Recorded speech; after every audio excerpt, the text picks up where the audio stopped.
Buenas a todos, chavales.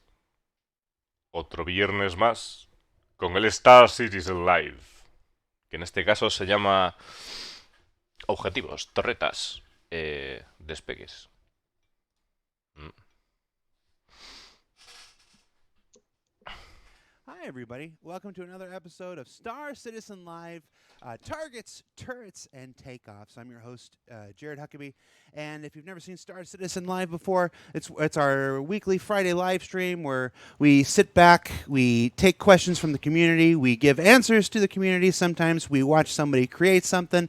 We do all kinds of different things. This week on the show, we have members from the Vehicle Experience team on to answer your questions regarding the upcoming flight changes in Alpha 3.10. So without further ado, we got a lot to jump into. We're going to introduce each other to who we're talking to because it's always somebody's first show. We'll start immediately above me. Yogi, tell everybody who you are and what you do with Star Citizen. Que van a traer a gente preguntándonos sobre los cambios que hay en el vuelo para la 3.10 y un segundito.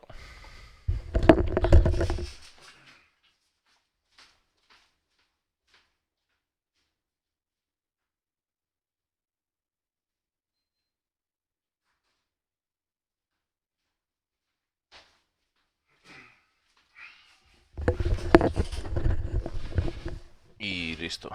He puesto el aire que si no me moría. Hi, my name is Yogi. I am a coder, a gameplay coder working in 4VT. Right. And as part of the Vehicle Experience team, what are some of the things that you contribute to? You just work on everything, or do you have specialties?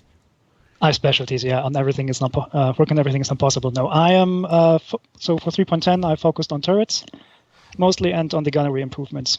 Okay. Buenas, Rewe. Then going clockwise over to a man who probably needs no introduction, but we're going to do it anyway. Mr. CrewTube himself. Bueno, el coleguita de aquí que se centra fundamentalmente en torretas está presentando a los miembros del equipo, ¿no? Que van a hablar hoy. Y bueno, pues este es Juan Tripulación. Hostia, vaya barbas que se ha dejado el tipo, ¿no? Mr. John Crew, tell us who you are and what you do for Star Citizen. Hi, my name's John. I'm the vehicle director for Star Citizen. So I look after all the vehicle feature, experience, and content teams. Yep. And last but certainly not least, immediately to my left here. Bueno, Juan Tripulación, John Crew es el mandamás de los vehículos, básicamente, en Star Citizen. Y bueno, este aquí que lo va a presentar ahora, pues es del equipo de experiencia vehicular. Richard, tell everybody who you are and what you do for Star Citizen. Yeah. So I'm Richard, and I'm the vehicle experience. A ver, esto lo tengo que ver, a ver qué cojones. And last but certainly not least, immediately to my left here, Richard, tell everybody who you are and what you do for Star Citizen. Yeah. So I'm Richard, and I'm the vehicle experience. ¿Qué cojones? Product owner. So I'm just responsible for looking after the team and designing the features and. Awesome. So you basically lead the vehicle experience team specifically. Yeah. So I basically look after what we're doing and how we're doing it and designs. Okay. And work closely with all the teams to make sure we're delivering our features. Awesome. Now, if you haven't... Madre mía. Que bueno, cada uno tiene su humor, ¿no? Pero que... es alambre de cobre. ¿Cómo que es alambre de cobre? La barba. What the fuck. A ver, estaba comentando...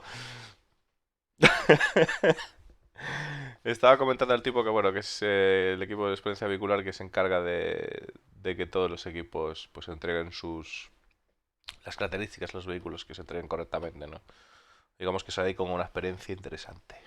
If you haven't seen it, it's probably too late now. You can check it out on YouTube later. We just did a big segment on ISC last week about some of the work the vehicle experience team has done for Alpha 3.10. Alpha 3.10 is currently on PTU with our Evocati test flight, being put through the paces. When it's done with Evocati, it'll be opened up to a wider PTU before eventually going to our biggest test platform that we have, which is our live play environment.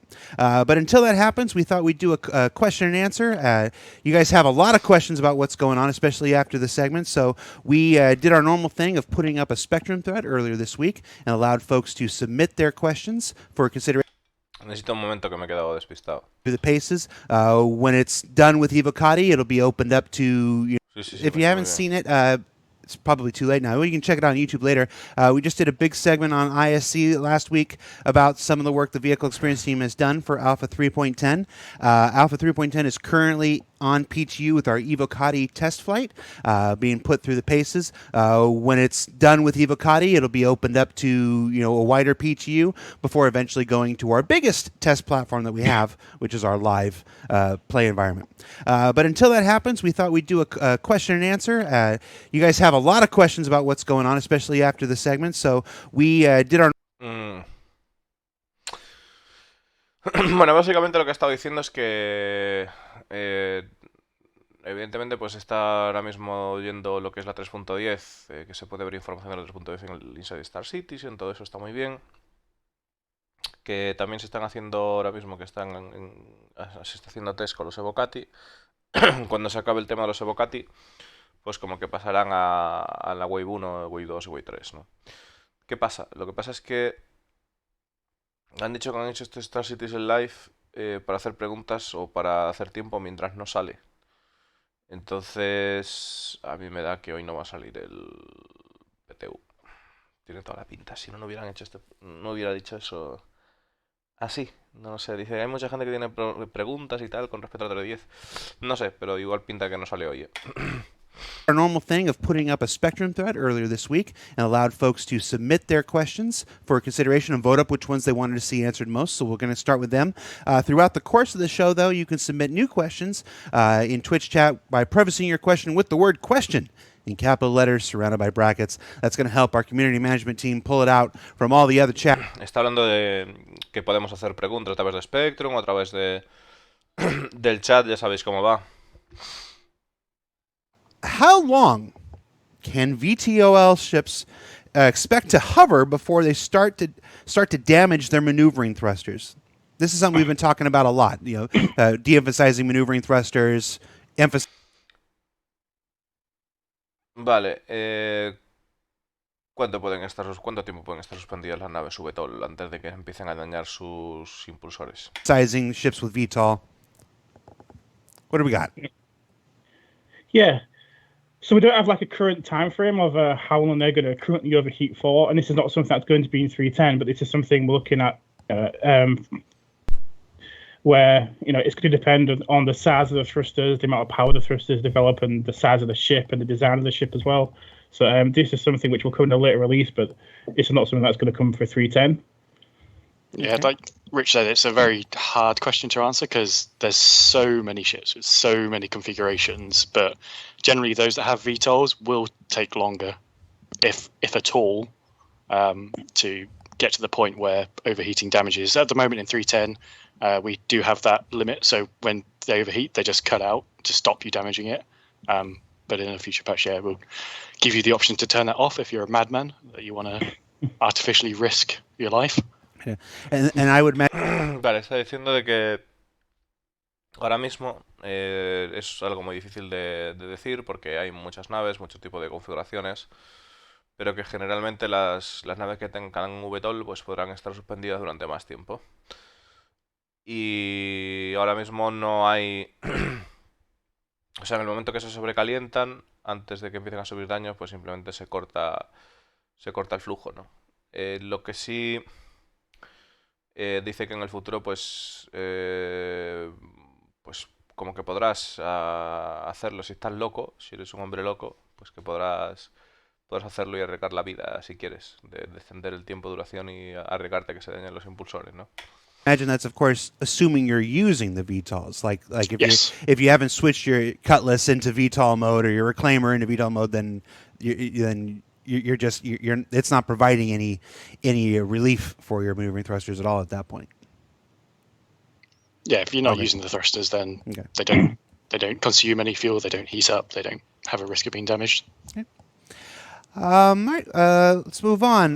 We're getting improved targeting for fixed weapons. Can you go into more depth on exactly what that means and how that will affect combat and fixed loadout for your maneuvering thrusters at all at that point? They don't have a risk of being damaged.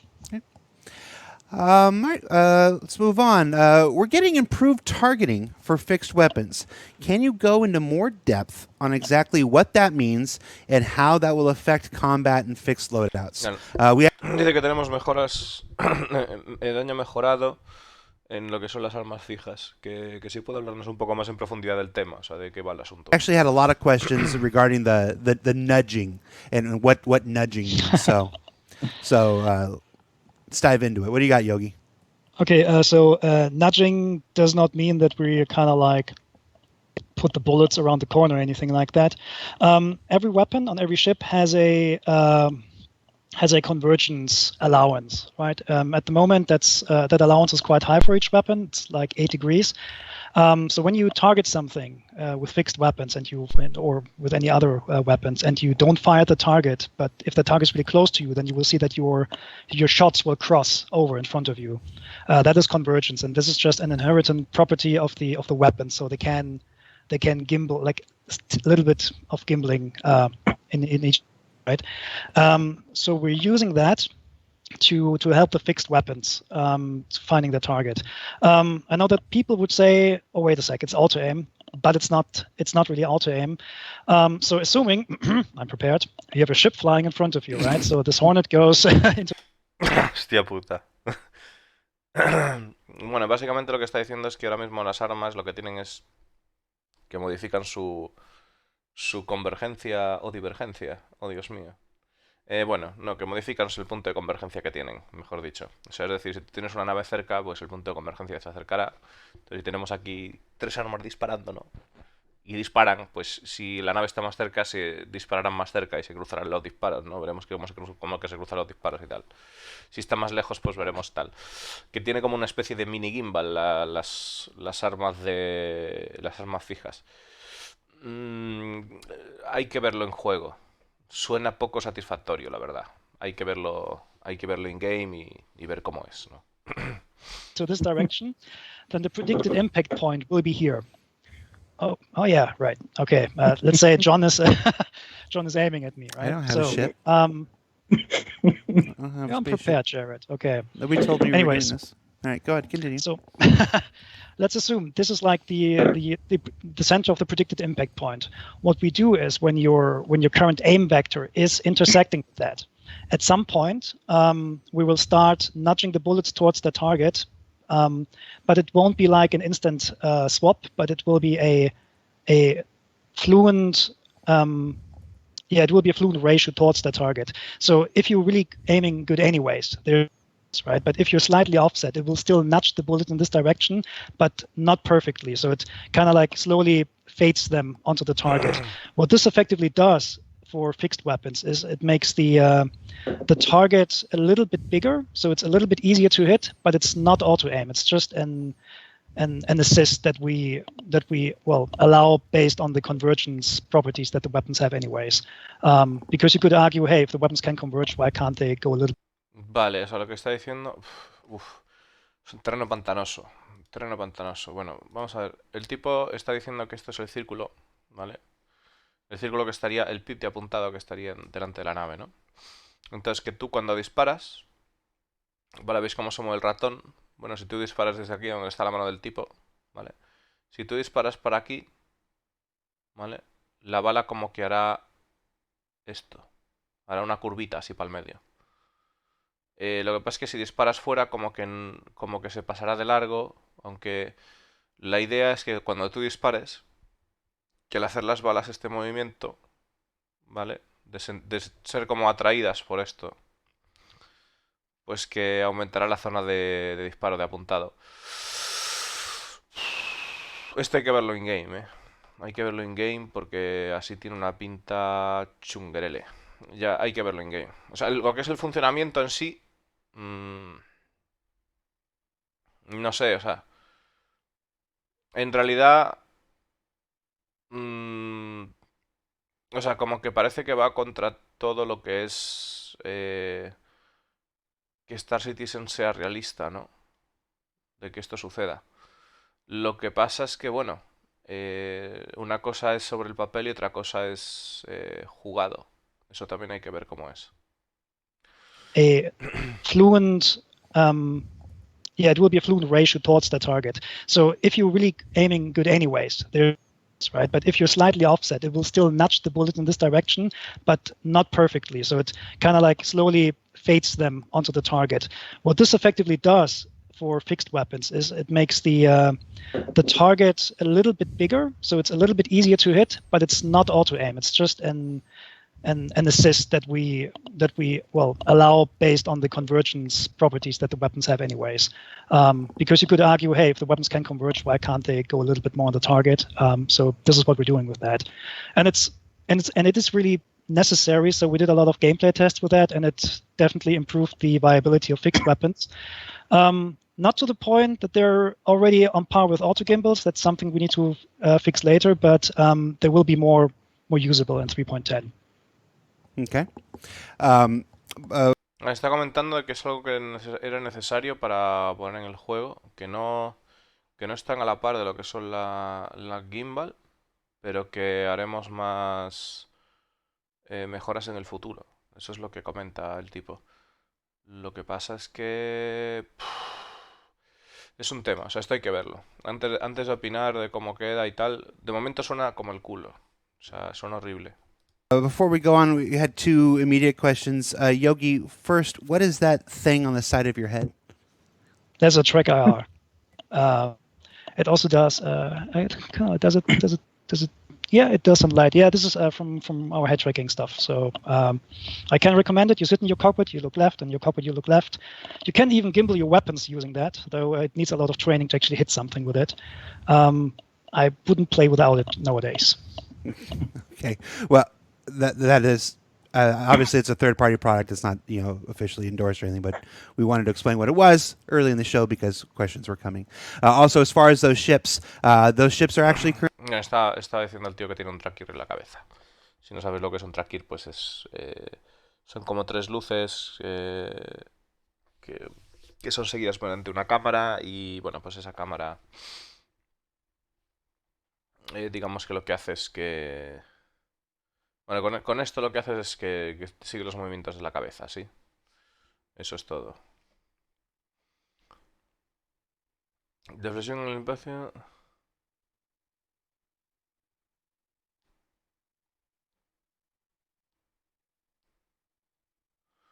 Yo es que estoy que... Es que el tema de... A ver, para mí el problema de las armas no... O sea, para mí el problema de las armas no es que funcionen o que no funcionen, ¿vale? O sea, para mí el problema de las armas es que si tú estás basando el juego en todo lo que son físicas realistas, incluso se decía, ¿no? De, buah, porque en este juego las balas en el combate FPS, ¿no? En primera persona, pues salen de la boca del arma y del tubo, ¿no? No salen del medio del personaje como en otros juegos y tal. Entonces, si vas con esa mentalidad, con esa ideología, claro, luego me sacas un apaño ahí para armas fijas y tal. Lo que pasa es que ya os digo, o sea, no me quiero cabrear mucho porque hay que verlo como es in-game primero. Porque igual efectivamente lo que ves no... o sea, lo que estamos escuchando no es el resultado deseado para aquellos que queremos que el juego sea más simulación. Pero igual a la hora de la experiencia jugable, pues sí da esa sensación o transmite esa sensación. Bueno, ser un CT. currently available with JR Fabrications. I don't know what the website is, but you can Google JR Fabrications, and they have the license to do Star Citizen spaceships. So for the folks asking about those spaceships, we'll just cover that stuff early in the show. Get past it. All right. Next question. are we going to see any changes with the ship GUI or HUD take place with these flight changes? Yeah. Early in the show, get past it. All right. Next question. Are we going to see any changes with the ship GUI or HUD take place with these flight changes? Yes, but it's more along the lines of porting the in 3.9's Flash-based HUD to our own proprietary building blocks system. So everything that was there in the existing central Flash, or your central heads-up display, so your throttle, your indicators for where you've got your landing gear out, your pips and reticules, moving all of those from Flash to building blocks. So they do look different. They have a slightly different arrangement. And some of them have some slightly different behavior. For example, EMP weapons have some extra information on there now, purely because it's a lot easier to do it in building blocks than Flash. Vale, están preguntando de qué cambios hay del GUI, de la interfaz de usuario de las naves, básicamente. Entonces, lo que hay es que dice que han movido todo lo que es de Flash de las naves, lo que vemos en lo que es en el medio de la pantalla. Pues todo eso que lo han movido a Building Blocks, lo han rehecho en Building Blocks, no movido, ¿no? Rehecho en Building Blocks. Y que ahora pues tenemos pues esa información del landing gear, o sea, del tren de aterrizaje, de la aceleración, del thrusters, todo esto, ¿no? Y también que en el caso de las armas de pulso electromagnético, que se ve información adicional, pues debido al Building Blocks es fácil de añadir. Flash. So it's not like a completely radical new HUD. The targeting side is slightly different, but I think we'll talk about that later. But the actual HUD is just an updated version of what we had before. Players who had the Gladius or the Mantis or the Carrack will have got a preview of that in 3.9 anyway. So that's just for it's state in 3.10, but going forward we're continuing to iterate on the HUD, continuing to So what's in 3.10 will be every single ship in the game has a HUD visuals similar to those 3 ships that I mentioned in 3.9, and on top of that they have some extra features that weren't there in 3.9. So I think the missile and self-destruct messages had disappeared. They're back. And then that gives us the basis to then do the manufacturer styling on top of it in a later patch. Vale, están diciendo de que como que a medida que avance el juego, pues todas las naves van a tener el mismo estilo de HUD de la Gladius, y a partir de ahí, una vez eso esté cambiado, o sea, de la Gladius que tenemos ahora en la 3.9, o de la Piscis, por ejemplo, que también está así, ¿no? Pues una vez hayan hecho eso, pues ya va a sentar las bases para poder hacer la personalización de cada fabricante. Pues de Drake o de Anvil o de Aegis, todo eso. Manufacturing styling is something we've been talking about for a while now. Yeah, rather than just doing like a tint for a different color, they will physically look, well, it's going to sound stupid, but look differently styled based on the manufacturer, rather than just this one's blue, this one's green. Sí, o sea, que algo que más allá de que este sea verde o azul, que simplemente sea colores de fabricante, que realmente se verán diferentes. Will the Los HUDs de las naves, ¿no? new environment temperatures and wind features affect thruster performance? Yes. Yeah. So the actual wind affects the flight of the ship, so it balances the thrusters. So the thrusters have to counter the kind of torque that the wind produces on the ship. And also the thrusters are affected by the atmosphere, and this depends on where you are in the atmosphere, the height. So it varies depending on the planet or moon you're on. So if you go down to Lorville, for example, the thrusters are working about 58% efficiency, 60% efficiency, whereas on a smaller moon they're working much more towards 85% of the actual total. Si por ejemplo está comentando que si los efectos atmosféricos afectarán a lo que es los impulsores de maniobra, de qué manera, si va a aumentar va a afectar la temperatura o cómo, ¿no? Entonces ha dicho el compi que sí, pero en plan un sí de prolongar la conversación, en el sentido de que sí, ahora mismo afecta la altura a la que esté. Es decir, si en un planeta, por ejemplo, tipo Hearthstone, pues los trusses tienen un 60% de eficiencia, pues igual en una luna tienes un 80%, dependiendo de la altura de la atmósfera y tal. También el viento hace que la nave se mueva y demás. Capacity of the thrusters. So, you are going to feel a difference depending on where you are in the atmosphere and how thick it is, which creates a really unique feel for each kind of planet, really. As a follow-up question. Sí, bueno, que dice que cada planeta tendrá una sensación única, ¿no? Lo que pasa es que de temperatura no ha dicho nada al final. Will there be cockpit or HUD interactions or indications for wind speed and directions so that players can be warned of adverse weather conditions? So it's definitely something we thought about. So at the moment it's all visual, so you'll see the kind of clouds and the storm on the planet, and you'll hear the wind a lot, but we don't have anything currently on the HUD to kind of show where the wind's coming from, the direction. You kind of have to see it and feel it. But that is something we can look at in the future to kind of give a better communication of the wind and the performance of the ship, especially as we move ships much more towards the era in our side, and the lift is much more important. We'll have to communicate that kind of side to it. Me está preguntando Discolando si va a haber algún indicador en el HUD, ¿no? Donde que podamos ver la velocidad y la dirección del viento. Y este de aquí, que es piloto de autoligero, asintiendo así en plan de sí, joder, hace falta. Pues nada, diciendo que el compañero que de momento que no tenemos nada... Que no tiene nada del respecto, ¿no? De planeado, que de momento que tendremos que guiarnos por nuestras sensaciones. Okay. Here's a common question that comes up in a lot of the ship-related and flight-related shows. Is match target speed coming back? So that's something that was removed in 3.5, I think.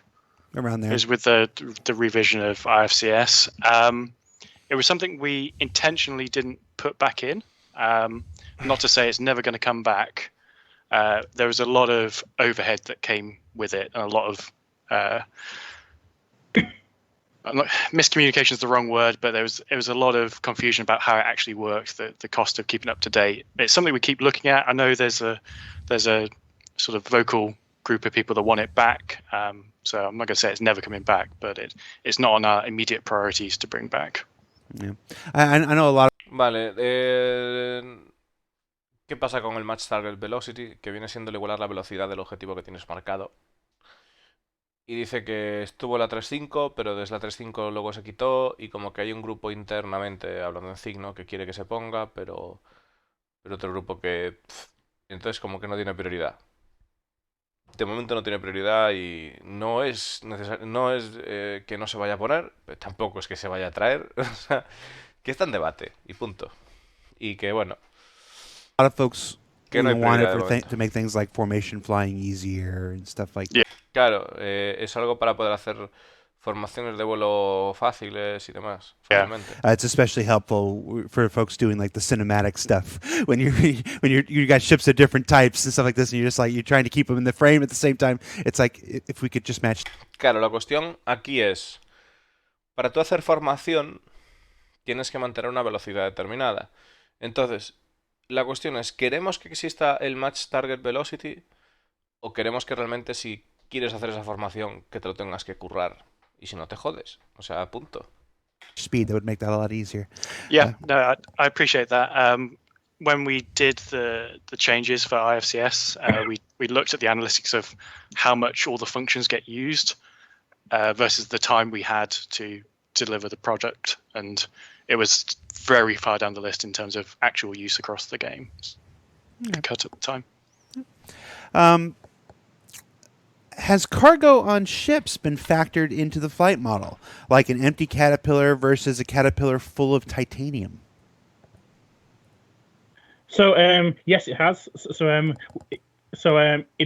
built a small buffer into the ship's atmosphere. So if you've got a ship like the Caterpillar, it's not quite at the limit in its base state, so it can carry some weight, but it will be planetary dependent as well. So it is quite close to it, and you add more weight to it, let's say, you may struggle to take off on some planets with this. So you'll have to use the afterburner or use a different method to take off. And that also increases the importance of VTOL ships that I can carry as well. So they'll have like an advantage on some planets where maybe they can carry more extra weight. Okay. Vale, están... Básicamente está hablando sobre si la carga va a afectar a las naves o está afectando a las naves ahora mismo. Dice que sí, que notaremos como en algunas naves que están cargadas que tendremos que utilizar... Bueno, que si literalmente si llevamos la nave llena, pues en algunas atmósferas no tenemos que utilizar el afterburner para poder despegar. Y sí que está afectando, eso comenta el peso ahora mismo. Por decir la pregunta, si una Caterpillar llena de titanio, pues se comportaría diferente con una nave sin titanio, o sea, vacía. Y comentando que a la larga, pues las naves que tengan VTOL podrán ir más cargadas en atmósfera que una nave que no tenga. As a follow-up there, how long will... I don't. Maybe you don't have the exact number off the top of your head, but how long do you expect ships like the Caterpillar to be able to hover in a normal gravity environment? Or that's basically it. That goes on. But how long do you think a Caterpillar should be able to hover in a ¿Cuánto tiempo esperáis que una Caterpillar sea capaz de mantenerse en el aire, ¿no? Sin moverse? O sea, levitando. normal gravity, like we'll say Earth type gravity? I'm guessing that's normal.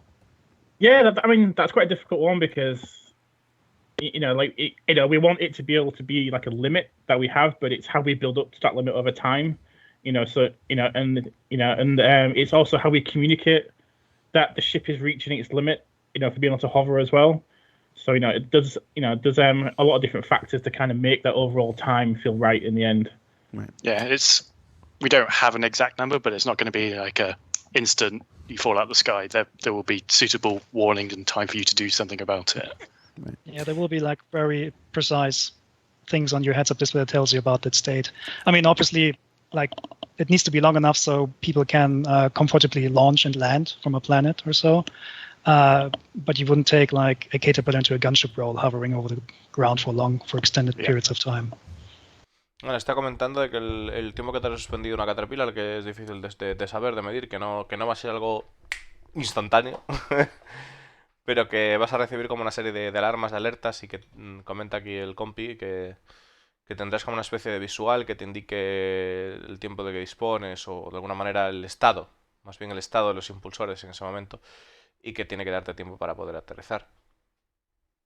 Pero que no esperes estar con una cañonera, pues eso, con una hammerhead por ahí o algo de eso, pues estando ahí en plan mucho tiempo levitando por ahí como un loco, ¿no? Que no va a ser así.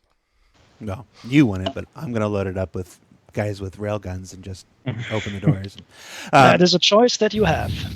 But yeah, one of the other great things about having a live testing environment like we do, considering Star Citizen is an alpha, is that we can balance and rebalance and tweak as patches go on. So even when this fully comes online, whatever the first version of that is, if it's 150 seconds, that's not to say that it'll be 150 seconds the next patch or the patch after that. It's we adjust, we listen to feedback, we take information in, and then we make new decisions. So that is the purpose of our live testing environment.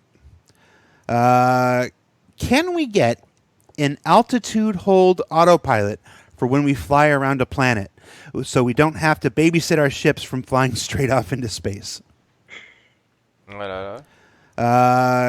Can we get an altitude hold autopilot for when we fly around a planet, so we don't have to babysit our ships from flying straight off into space?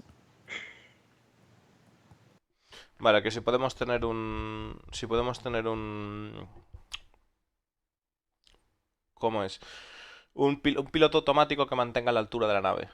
Bueno, Cerro Rojo. Si podemos tener un piloto automático que mantenga la altura de la nave, para no tener que estar haciendo de niñera todo el rato con la nave, para tener que darle para abajo, ¿no? Cabecear para abajo cada vez que vamos andando pues por una superficie para que la nave no vaya directamente al espacio, no salga disparada.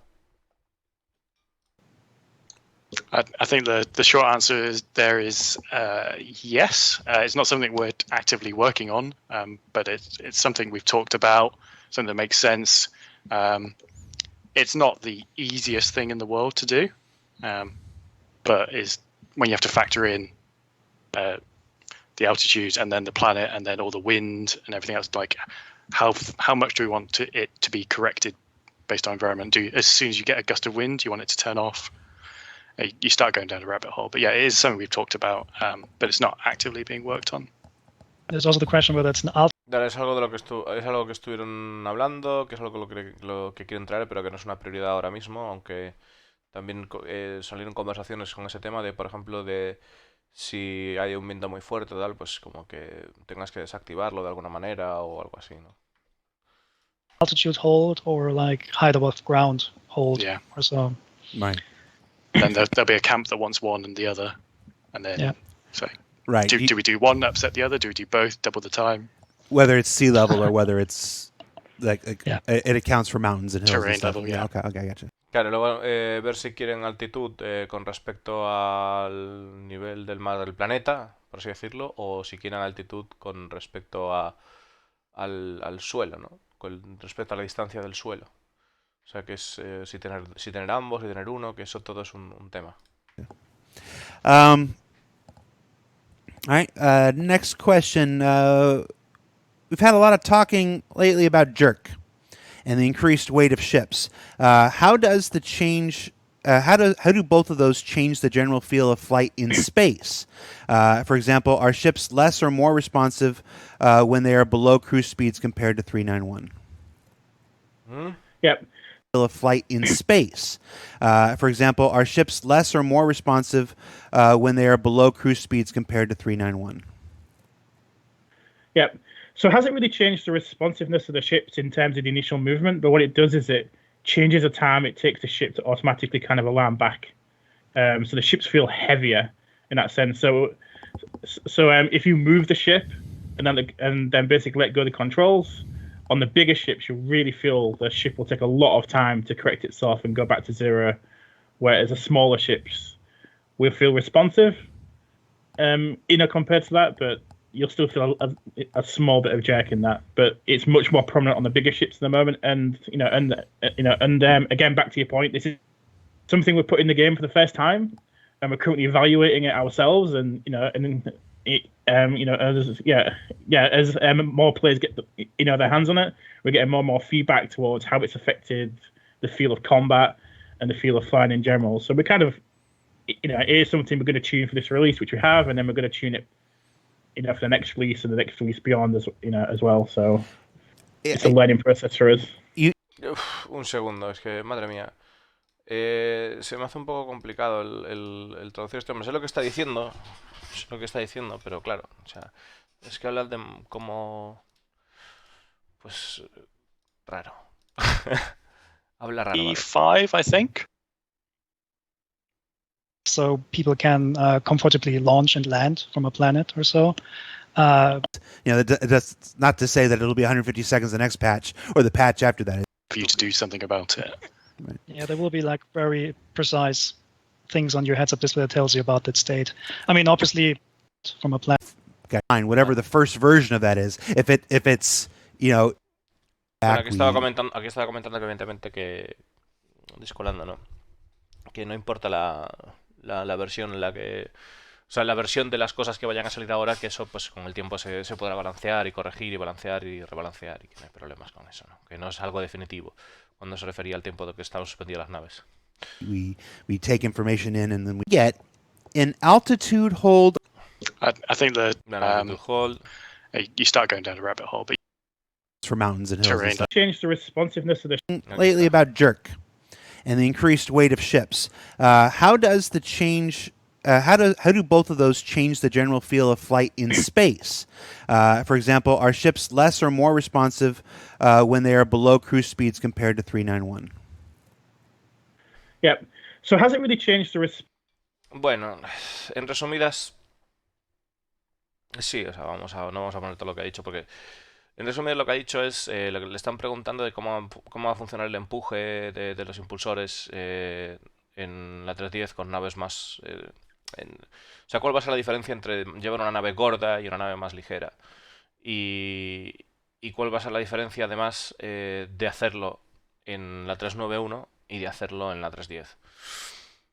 Entonces, pues bueno, básicamente esto lo que ha dicho es que sí, que va a haber una diferencia, como que las naves pequeñas se verán, o sea, tendrán como una respuesta más rápida, más ágil, y las otras se notarán más pesadas, las grandes, obviamente, y especialmente esto se notará pues en situaciones de combate, que estará muy marcado. Esto es básicamente lo que ha dicho. Back to zero, whereas the smaller ships will feel responsive, compared to that, but you'll still feel a small bit of jerk in that. But it's much more prominent on the bigger ships at the moment, and again, back to your point, this is something we're put in the game for the first time, and we're currently evaluating it ourselves, and as more players get their hands on it, we're getting more and more feedback towards how it's Este hombre lo que affected pasa es que habla muy the feel of nervioso, combat entonces and the me feel of pone fighting in nervioso general. So we're al kind of, intentar traducirlo. it is something we're going to tune for Pero this bueno, release, está which we bien. have, and then we're going to tune it, Cada for the uno tiene next release and the next su release forma de beyond, ser, ¿no? as Hay well. que So respetar a todo el mundo.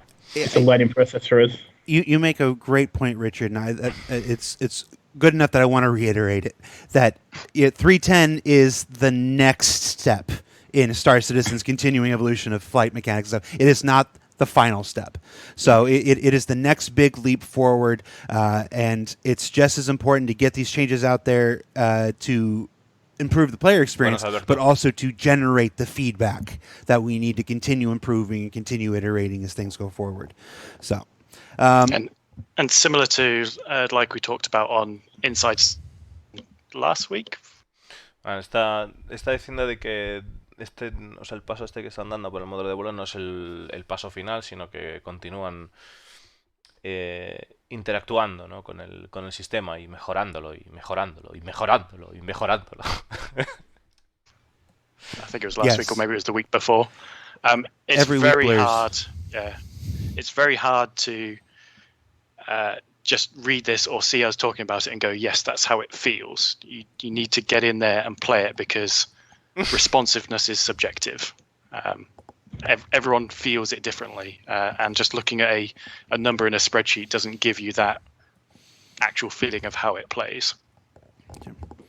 Bueno, aparte está diciendo, por eso os decía yo antes también que quería esperar con el tema del combate que está hablando el compañero, de que quiero probarlo antes de tener una opinión final. Y hay que probar las cosas primero. Entonces está comentando Juan Tripulación, está comentando efectivamente de que hay que probar el módulo de vuelo, que es muy difícil tratar de transmitir las sensaciones que da ahora mismo, que lo que hay que hacer es probarlo. Next question is about targeting. It's not necessarily 310 related, but I want to pose it to Yogi anyway. I was playing yesterday in 310, and... Vale, vamos a ver. Espérate un momento. Playing yesterday in 310, and the new target pinning changes were in, and it was really cool in a Hammerhead to have the pilot, selecting targets, and when I was in a turret, having him send me targets and priority targets and stuff. It was very cool. This question kind of builds on that, extrapolates that. Qué cabrón. Discolando dice, bueno, el otro día estuve jugando a la 310. Oh. Estuve jugando a la 310 y tal, y pude y se sintió realmente genial cuando el piloto de la Hammerhead estaba marcando objetivos para los artilleros, y como que era una experiencia de cojonuda, ¿no? Con el nuevo sistema de apuntado. Sí, seguramente era algo cojonudo, pero nosotros también queremos tener acceso a eso, señor Discolando. Meta presión, que saquen la 310, coño. To the future, have you considered ships like the Hornet Tracker being able to play a role in designating targets? Will they be able to send other ships info to other ships like throughout a fleet? Yes. Though the current pinning system is just the first step, so it creates like the basic logistics to do that in the long term. I mean, for now we only have like the shared pins within a ship. Hostia, acaban de decir algo interesante que no había pensado yo tampoco, y es el hecho de si habían considerado la posibilidad de que, bueno, de que sabéis que, pues, el otro día en el Inside nos enseñaron de cómo el piloto de la Hammer podría marcar objetivos, o cualquier nave que tuviese artilleros podría marcar objetivos para sus artilleros. que qué pasa con la Hornet Tracker. Si la Hornet Tracker podría utilizarse para marcar objetivos para la flotilla, por ejemplo, y transmitir esa información a otras naves. Y si habían pensado en eso, y el desarrollador ha contestado, pues sí. So you can share it with your turret gunners and so on. In the long term, we obviously want to share it with our fleet and squads and all that, but that's a bigger topic in itself because it requires that certain communication hierarchies and all that needs to be established first. And then there's the question how that interacts with like the whole online universe and with your friends and so on. So it's a bigger question, which we can't approach yet, but it will happen eventually. Claro que sucederá eventualmente, pero no, es una gran pregunta que no podemos responder ahora. I can't understate how cool it was to just. I've played in the turret before, and half the time I'm just looking around trying to wonder where everything is because you only see out the side of one ship, and then to suddenly get targets pinned for me and marked, I was like, ah! It's like I knew where to start expecting things. It was a delightful improvement. Yeah, at some point I would like to see like a commander role that kind of like does these things on the bridge. Es un... bueno, pues dice Discolando que de repente estaba ahí con la nave y de repente pues empezó a recibir objetivos para poder disparar y ver... ¡Oh! Así es lo que hizo, ¿no? Ahora. Y que fue como una... como una experiencia deliciosa o placentera, por así decirlo. So. Yeah. If I'm allowed to have an opinion as a player, I just really enjoyed it. We value your opinion, of course. I don't think I'm often allowed to have my own opinion where it comes to Star Citizen. How does the new pip calculation UI relate to mixed loadouts like the Vanguard? Is it a unified pip to approximate a single optimal fire solution, or are multiple pips for each convergence grouping of weapons? Quieto. Okay, so a decision, of course. I don't think I'm often allowed to have my own. Bueno, dice que con respecto a... Esto es una parida que dice de poder compartir su opinión. Dice que él no creo que le esté permitido compartir su propia opinión. Bienvenidos a Star Citizen. Where it comes to Star Citizen. How does the new pip calculation UI relate to mixed loadouts like the Vanguard? Is it a unified pip to approximate a single optimal fire solution, or are multiple pips for each convergence grouping of weapons? Vale, si va a haber un solo pip de apuntado o va a haber un único pip de apuntado, bueno, como en el caso de la Vanguard, que tiene dos tipos diferentes de armas. ¿Cómo va a ser la solución?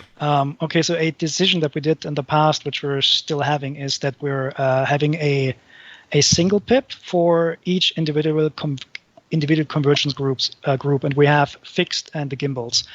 So if you're on the Vanguard, for example, or if you have a ship with a mixed loadout, then you will effectively see two pips. And Claro, dice que es una decisión que tomaron hace tiempo y que si tienes diferentes tipos de armas, pues verás diferentes grupos de convergencias de armas, verás diferentes pips de apuntados. Y en el caso de la Vanguard, pues verás dos pips. Si tienes dos grupos de armas distintos, con convergencias distintas, verás, es decir, si tienes pues dos mass driver y dos laser repeater, pues verás dos pips de apuntado. The convergence to aim at their specific point they need to aim at. Pobre Echo. I haven't played with a mixed loadout. There's some differential between the two pips, so you know which one is which, or yeah. Okay. And of course, you can always block them as well, and then it'll put it back into one pip. ¿Cómo? I haven't played with a mixed loadout. There's some differential between the two pips, so you know which one is which, or yeah. Okay. And of course, you can always block them as well, and then it'll put it back into one pip.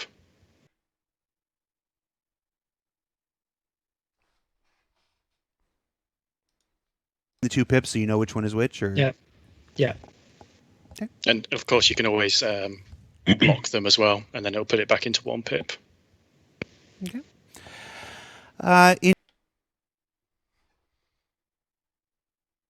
Y por supuesto siempre puedes bloquearlos o fijarlos también y convertirlos en un solo pip de apuntado a los dos. Aquí no entiendo. O sea que puedes convertir los dos pips en un pip de apuntado si quieres. In 263, Aim at their specific point they need to aim at. I haven't played with a mixed loadout. There's some differential between the two pips, so you know which one is which? Or Yeah. And of course, you can always block them as well, and then it'll put it back into one pip. Okay. In two. Esto no sé. O sea, esto hay que mirar a ver qué cojones ha dicho aquí, configurarlas otra vez y convertirlas en un solo pip porque no entiendo nada. 263. Wow. That was, what is it, as 2018, 2017? 263. In 263, 2017, yeah. What happened to 2.7? Yeah, well, 263, actually 263 would have been like January 20. No, pero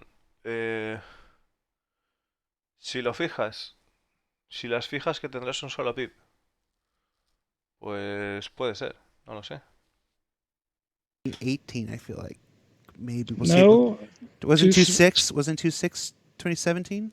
So 263. So I started at CRG 2017, and 263 was still the version that was still running then. All right. Well, like I said, all my time is blurring into each other now.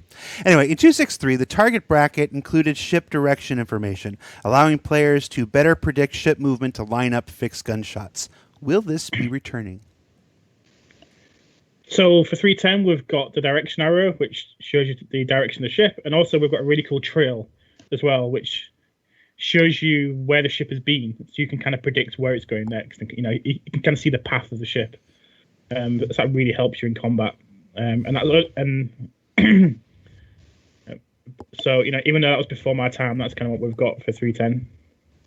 Yeah, it's interesting to have both of those because they're not always. Me está preguntando, dice que la 2.6.3 que tú podías ver hacia dónde apuntaba la nave para poder predecir el rumbo y demás.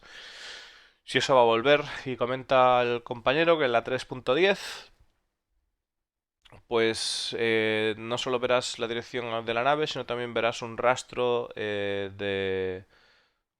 dejará como un rastro de por dónde ha pasado, ¿no? Como la huella de por dónde ha pasado. La cola, ¿no? De por dónde ha pasado. Entonces que eso pues, te dará una indicación de las posibles maniobras de la nave y tal. Always necessarily in sync with, especially with like decoupled flights. So it's handy to see where the ship's pointing and where it's been, because you can sort of glean some information about the person you're targeting by the way they fly, and the trail gives you that sort of clue as to how they were flying. So if you see them doing constant zigzags, the trail will give you that path, so you can perhaps expect them to do that again. Claro, dice que al tener cola, al tener rastro, si por ejemplo alguien está haciendo un movimiento en desacoplado, si solo tienes la dirección de la nave puede ser muy complicado el saber hacia dónde va a dirigirse, pero que si tienes una cola de la nave, que la cola va haciendo así, pues si el tipo está en desacoplado puedes esperar que en algún momento vuelva a pasar por uno de esos puntos, vuelva a hacer ese movimiento, ¿no? Esa L. Entonces que ahí lo podrías tratar de predecir ese movimiento. Okay. Yeah, it reads like reading your enemy and laying out your strategies to combat them. Any updates? Are any updates being done to make EMP usage a bit more straightforward? The current system. Nos están empujando a que la Vanguard tenga obligatoriamente un solo pip, que son armas fijas con una maniobrabilidad de mierda. Porca miseria. Buah, eco. Yo lo que he detectado es que te mola mucho la Vanguard, tío. Te mola muchísimo, demasiado. O sea, quieres que sea el taladro definitivo para agujerear universos, tío. En parte. Lo que pasa es que yo creo que la Vanguard va a ser una nave bastante respetable en el verso. Y habrá que dominarla, habrá que ver cómo se comporta, habrá que ver cómo se comporta en la atmósfera. Mucho que probar. Pero no creo que sea... Perdón. No creo que sea una nave que dejen mal, ¿vale?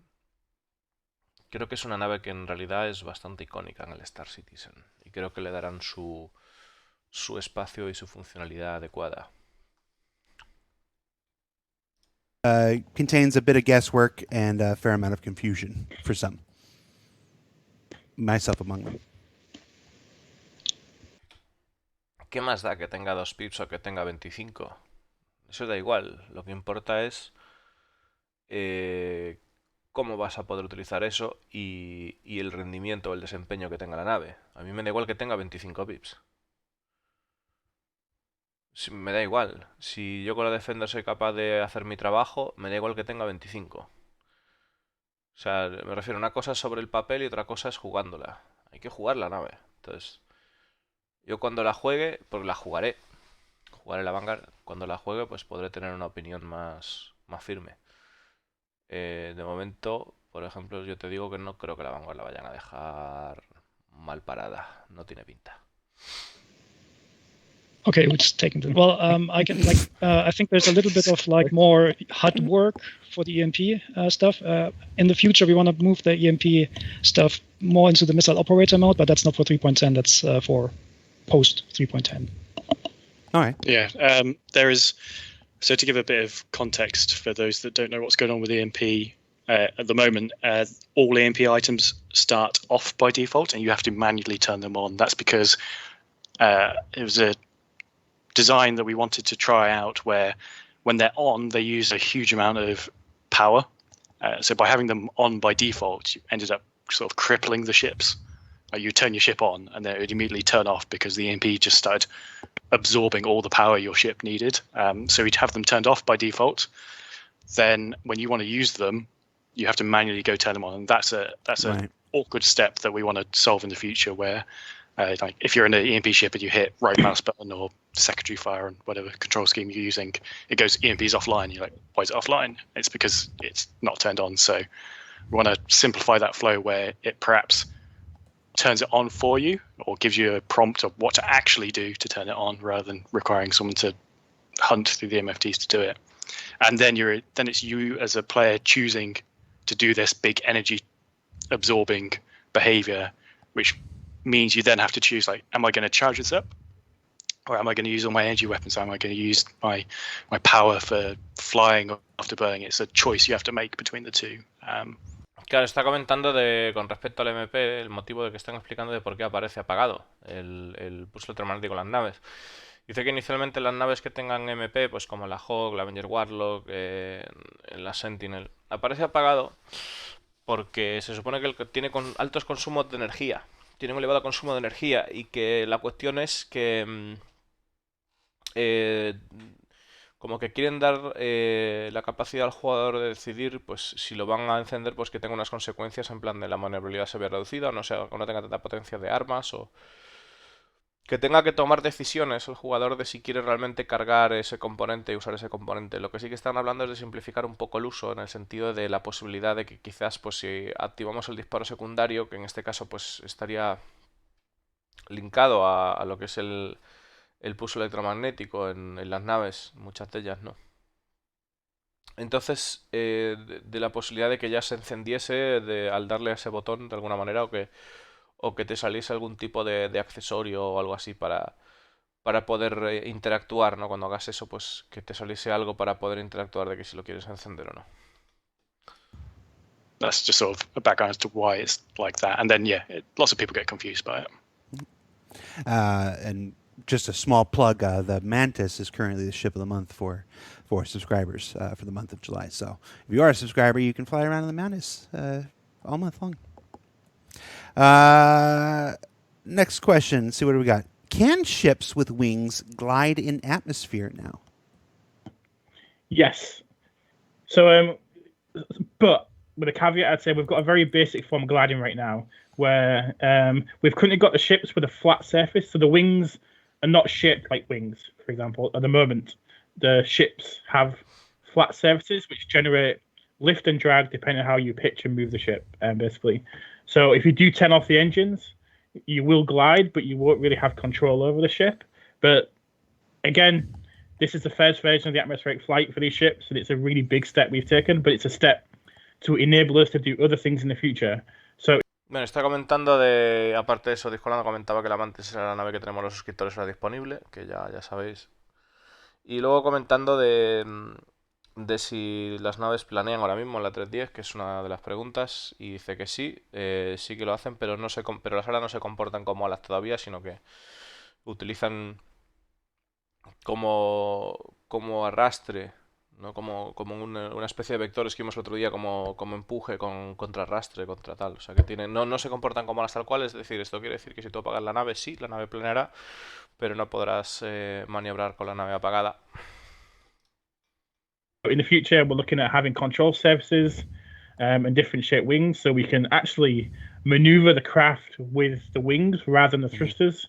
Because at the moment, we've got wings, but the ship is still controlled. En el futuro dice que pondrán más alas, entonces podrás maniobrar la nave con las alas en vez de con los impulsores. Eso está muy guapo. O sea, que puedas hacer maniobras con las alas en atmósfera y todo eso puede estar muy chulo, ¿eh? Pulled by the thrusters. So you've got the wings creating lift and drag, and you force the ship over, and then you pull back, and then you get force in the corner, which allows you to pull the high G with the wings. But that is driven by the thrusters maneuvering that behavior, whereas we want that behavior to be generated by the aerodynamics itself. But again, that's a step in future releases. It's quite a complex job to add control surfaces, especially to make it visually look correct as well with all the ships. So but again, for 310, it's the first step, and we're going to get a lot of feedback, and then we can iterate on that, and then we can put that into future releases with control surfaces and make the ships even more different than they are now. Gotcha. So in the future, is that going to extend even to things like ailerons and stuff, or is it going to get that granular? Yep. Okay. Yep. Yeah, it's getting distracted by Rich's cat just lurking behind him. Yeah. So yeah, in 310, like Rich said, you can glide, but the thrusters sort of take over, unless you're to the point where like all your thrusters turn off, and you will glide nicely. It depends what you were doing before your thrusters turned off. Right. But the version we have locally that isn't 310, where the control surfaces actually take effect, you can turn off every single maneuvering thruster and just rely on your mains and your ailerons. I think maybe the gliders ones are actually like flaperons or something like that, because they do both behaviors. Gotcha. You can fly purely on the aerodynamic forces. I saw Dave Coulson flying the Gladius without any of the thrusters and everything on the other day. Actually, it's even more interesting when you fly and you have a wing ripped off or so, because that is also supported. So you get like really asymmetric lift then, and you can easily crash if somebody rips off your wing. I had an experience with an M50 flying back. Bueno, en definitiva, que las naves todavía no... O sea, que necesitas los impulsores de maniobra para poder mover la nave ahora mismo, la 310, y que de momento nada. Que para el futuro que tiki-taka. Y que comenta el compañero que si tienes a alguien en cola, que utilizando los alerones o las alas, que es mucho más fácil poder utilizar eso para poder hacer alguna maniobra para sacártelo de la cola o demás, ¿no? Que bueno, que eso habrá que verlo. Backwards in atmosphere last week that I won't talk about right. Del Kicker espero que hagan algo parecido al War Thunder. Juan Tripulación lo juega en directo algunas veces y creo que se están moviendo hacia esa dirección. Just flying forward, I was good. And the second I tried to fly backward, it was very clear the wind had a bit more control over me flying backwards than forwards. It was interesting. Speaking of targeting, that's their transition, not mine. We still only have subcomponent targeting for targeting. Hombre, yo espero del Kicker que se acerquen más a la versión del DCS que a la versión de un juego arcade como el War Thunder. Espero que se alejen lo máximo posible de War Thunder, de hecho. Yo espero que si me dices el ILL2 o el DCS, genial. Pero War Thunder, no, por favor. O sea, el War Thunder se ve en tercera persona, el avión y todo, ¿no? Si no me equivoco. O sea, es súper arcade. O sea, eso sería estropear el vuelo en parte, ¿no? De lo que es la esencia de Star Citizen. War Thunder tiene 3 modos de dificultad.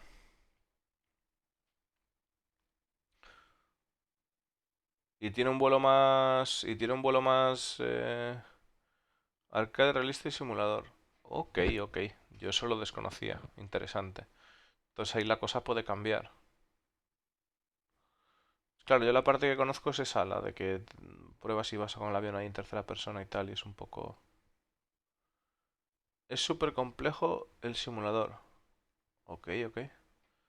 Ahora me estáis haciendo ganas, o sea, me estáis dando ganas esta de probar a ver qué cojones es eso. Habrá que probarlo, a ver. Vale. For engines, what are our plans to expand? So we're definitely going to expand that out to pretty much all items on a ship. We're doing it in phases because we want to bring each classification of item you can sub-target online with appropriate behavior for when you shoot them or damage them. We've talked in the past about not being easily able to get to the items inside a ship. So the next thing we'll be bringing online will be turrets and maneuvering thrusters, most likely. So you out to pretty much all items. About right now. Just flying forward, I was good. And the second I tried to fly backwards, it was very clear the wind was had a bit more control over me flying backwards than forwards. It was interesting. Speaking of targeting, that's their transition, not mine. We still only have subcomponent targeting for engines. Claro, que solo tenemos el subtargeting para... O sea, solo podemos fijar subobjetivos para los motores. Que si podemos tener algo más, supongo. El Juan tripulación. What are our plans to expand? So we're definitely going to expand that out to pretty much all items on a ship. We're doing it in phases because we want to bring each classification of item you can sub-target online with appropriate behavior for when you shoot them or damage them. We've talked in the past about not being easily able to get to the items inside a ship.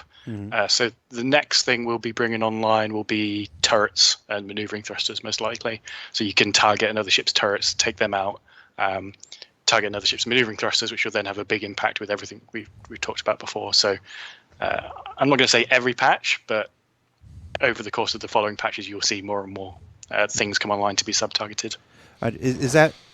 Bueno, que cualquier objeto que esté en la nave que se pueda targetear, cualquier objeto con el que se pueda interactuar y demás, o sea que en plan rollo componentes y ese tipo de cosas. O sea que entonces que a medida que vayan saliendo más parches vamos a ver la posibilidad vamos a tener la posibilidad de fijar más subobjetivos, ¿no? De diversa índole, no solamente los motores principales de la nave. Does that rely on the transition of all ships to have the physicalized components that we talked about in Calling All Devs last month or 2 months ago? Or? Ultimately, yes, for like if you want to sub-target the power plant inside the ship. So we'll start on everything that's on the outside. So currently it's main thrusters, then we'll go to maneuvering thrusters, turrets, weapons, and hopefully by that point we'll have enough inside the ships in the right place for you to make choices on what to target inside there. Gotcha. Vale, primero quieren hacer lo que sería poder fijar objetivos de todo lo que sería el exterior de la nave, como serían impulsores de maniobra, armas, y una vez tengan todo eso hecho, pues cuando lleguen a ese punto esperan tener lo que es el tema de la fiscalización de los componentes por dentro para poder... dice que ya espera tener eso bastante avanzado como para poder también fijar los objetivos del interior. All right. Why is the Gladius capable of going 800 and 900 in Atmo when all other ships are capped at below 300? So that's something we've been able to change with the new aerodynamics. So the ships are much more balanced now in terms of the speed that they can go in atmosphere. So we're hitting kind of that 500 meters per second kind of range in atmosphere for a lot of the small fighters.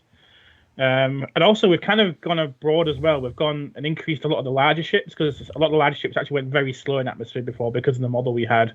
Whereas now we've got much more freedom to make each ship more unique. So I've kind of generally we've kind of generally sped up the ships in atmosphere. But yeah, it is fair to say the Gladius was too quick before compared to the ships, but that's being kind of resolved for now. So it's much more fair. Yeah. Vale, estaban comentando de por qué la nave, la Gladius iba a 800 metros por segundo comparado con otras naves que iba a 300, ¿no? Y que, bueno, que ahora sí que es cierto que en la 310, por el diseño de las naves, la aerodinámica y demás, van a poder ir mucho más rápido, dependiendo del tamaño o de la forma que tengan. Pero que como que estaba un poco exagerada esa velocidad y como que ahora está mucho más, es mucho más justo, ¿no? La velocidad a la que va una Gladius, parece ser.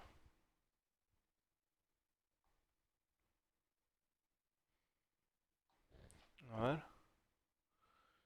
Interesante apuntar las torretas y poder anularlas. Para el pirateo, anular la nave para poder volarla. A este tío no se entiende mucho. ¿Quién? ¿A este hombre de aquí? Yeah. Sí, habla muy nervioso. Although I will say never mind. Any news on the implementation of a radar altimeter, either height above the ground underneath you as opposed to sea level? This is very necessary for low altitude flying. A ver, me perdí un Then momento we ahí. sped up the ship's atmosphere.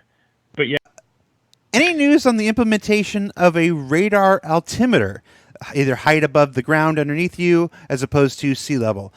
This is very necessary for low altitude flying. ¿Alguna implementación para un radar de altitud? Esto es bastante... O sea, radar de altitud con respecto a la distancia al suelo, ¿vale? No al nivel del mar como hay ahora, sino la distancia al suelo, que es algo muy importante para los vuelos a baja altura. It's still planned. Sigue planeado. Not y in jeje. 310, and I don't have a date for when it would be. Okay. It's definitely something we need. I'm going to pair this one right up with it. Definitivamente lo How about necesitamos, ¿no? any kind of information on the HUD about surrounding terrain? Night flying can be kind of a pain being done with only Yeah. eyeballs and flashlights. Y algo, este se parte porque es piloto, entonces se parte porque son cosas que necesitamos por seguro. Y se parte cada vez que preguntan sobre instrumentación de vuelo, hace falta esto, hace falta aquello. En parte pienso que puede porque esta persona que sabe volar en la vida real le haya dado ciertas prioridades al manejo de la nave que Juan Tripulación o este no le han dado, ¿no? Pero y este que sí sabe volar dice, coño, esto hace falta ahora, no más tarde. Y puede que tenga algo que ver. Bueno, hacer el killer. Yo creo que hay algo de eso, ¿no? No lo sé. Pero da la sensación, ¿no? Transmite un poco la sensación y, hombre, sí, la verdad es que... Porque dicen que, claro, que algún tipo de visión para ver qué cojones hacemos volando de noche, ¿no? Porque no se ve nada. O sea, algún tipo de solución o algo. So one of the things we're looking at in the upcoming patch is improving the radar display, like the sensor globe, radar globe. And one of the things we're looking at is a way of visualizing hazards on there. Quieto. Dice que una de las cosas del Juan Tripulación que es el radar globo, ese que vemos pues en la Hornet o en una Arrow, ¿no? Que si, bueno, en la Aurora también está, ¿no? Que si vamos a poder ver que vamos a poder ver como peligros, van a poder implementar como peligros que se vayan a poder ver ahí, ¿no? Y ahora digo yo, ¿y el Lebanon Defender, que es un radar plano? ¿Ahí qué pasa? Me enfado, ¿eh? Me enfado. Form it takes, we're not fully set on yet, but there's options there for displaying the actual terrain in it, or displaying like a generalized blob for there's a mountain in front of you here, so here's a big red blob to insinuate something to pull up. We've even discussed at times like vision modes for the helmets, like night vision or infrared, but I think it's more likely we'll go with a radar-based solution. Like a wireframe of the terrain or something. Hablaron como infrarrojos para la visión de los cascos, pero probablemente vayan a ir con una solución de radar. Bueno, chico. Something, so you still see it at night or something like that. A ver, vamos a mirar la cara. Night vision or infrared, but I think it's more likely we'll go with a radar-based solution. Like a wireframe of the terrain or something, so you still see it at night or something like that. A ver, tengo que volver a ponerla. Big red blob to insinuate something to pull up. We've even discussed at times like vision modes for the helmets, like night vision or infrared, but I think it's more likely we'll go with a radar-based solution. Like a wireframe of the terrain or something, so you still see it at night or something like that. I don't know if this is necessarily... En serio, tío, no, sí, la verdad es que es un poco extraño. Es un poco extraño. Está bien el rollo. Está bien, está bien, está bien. No hay que ser cabrones. Señores, no hay que ser cabrones. No sabemos lo que está pensando realmente. Solo podemos intuir o incluso manipular para que parezca que sus pensamientos es en plan de "What the fuck estás diciendo, tío?". Pero en realidad puede ser que no. En realidad puede ser que no supiera de lo que estaba hablando Juan Tripulación, porque es una discusión que haya tenido interna con otros pilares, y que él pues se acabe de enterar ahora. También está esa posibilidad, ¿no os parece? Really a question for you, Chan, chan, you chan. guys, but it's definitely related to the fight experience, I guess. So maybe it's you, maybe it's not. It's simply parachutes. A ver, quieto, quieto, quieto, quieto. Like a wireframe of the terrain or something, so you Yeah. still see it at night or something like that. I don't know if this is necessarily a question for you guys, but it's definitely related to the fight experience, I guess. So maybe it's you, maybe it's not. It's simply parachutes. Paracaídas. ¿Qué pasa con paracaídas? Los paracaídas, a ver. We do definitely need to look at ways to improve the survivability of ejecting, because there is none at the moment. Yeah, at the moment, ejecting from a Gladius is kind of a bummer in atmosphere, right? Yeah, I don't know if it would be parachutes. It'd probably Jetpacks? be more like jetpacks or jet-assisted fall braking from your EVA pack. So not enough proportion that you can jetpack, but enough to not break your legs on landing. Wingsuits. I'd like to see that. Le gustaría ver, el tipo dice que le gustaría ver trajes con alas, ¿no? De esto que tienen así como sobaquillos de tela, ¿no? Pero dice que le molaría verlo, ¿no? Y con respecto al tema de eyectar en una atmósfera, que ahora mismo como que no está muy bien el asunto. Y que están investigando la posibilidad de tener como retropropulsores en los trajes o algún tipo de clase de impulsor que no tenga la capacidad suficiente como para impulsarte hacia arriba, pero sí para que frenarte y que no te partan las piernas en una caída. What can you tell us about a more in-depth missile torpedo gameplay in atmosphere with the upcoming flight changes? Will flight behaviors change? Will atmospheric flight behaviors affect missiles and torpedo performance? ¿Qué nos podéis hablar de los torpedos y los misiles? ¿Afectarán los cambios del vuelo atmosférico a los torpedos, al rendimiento de los torpedos? Well, not in 310, No, but la hopefully 310. later down the line. Yeah, That's all there is. yeah. O sea que los torpedos a 310 van a estar That's for a rotísimos, future básicamente. discussion. There will be a slight change purely based on how ships fly. Like, you're not going to be pivoting around like crazy, like you were in 3.9 atmosphere, because things will be flying differently. So it will be slightly harder to lock, just because it won't be as easy to keep targets on screen. But the actual behaviors of the missiles once launched. Dice que la It's going to atmósfera be the será algo same. más difícil mantener, I mean, we have, like, a lot of mantener los objetivos en la pantalla, porque bueno, va a ser algo más difícil girar y tal, depende de cómo se mueva tu nave. Pero bueno, que como te tiren un torpedo, yo creo que estás jodido en la atmósfera. La Retaliator, madre mía. Buena Requebal. We have a lot of stuff we want to do with the missiles in the future, but it's quite big. I mean, we know that they are in multiplayer. They're kind of like the missile spam and so on can be very frustrating. But the first steps towards that will be with the missile operator mode, which is on the roadmap, and then we iterate from there. Yeah, the whole missile and torpedo gameplay is the next focus of the team after we'd wrapped up this patch's work. Vale, dice que todo el tema de misiles y cómo los torpedos se comportan, que puede ser frustrante estar recibiendo misiles constantemente y tal, que es el trabajo que van a hacer para el siguiente parche. Y bueno, yo supongo que pues al final el tema de las contramedidas y todo eso tendrá que funcionar bien, si no es una locura. Okay, so I expect we'll learn more about that next quarter. Yeah. Can we get? Oh no, that's the same question. Let me go. In addition to the upcoming changes to fixed weapons, turrets, and ESP, what other near or long-term changes to gunnery and controls are planned for or under consideration? To gunnery and controls. How long have you got? Do it. Okay, so I mean, gunnery is like for us, that's the process of like firing, like aiming and firing your weapons. So that we're somewhat like closing in on that. So we kind of know what kind of modes you want to have when you fire weapons.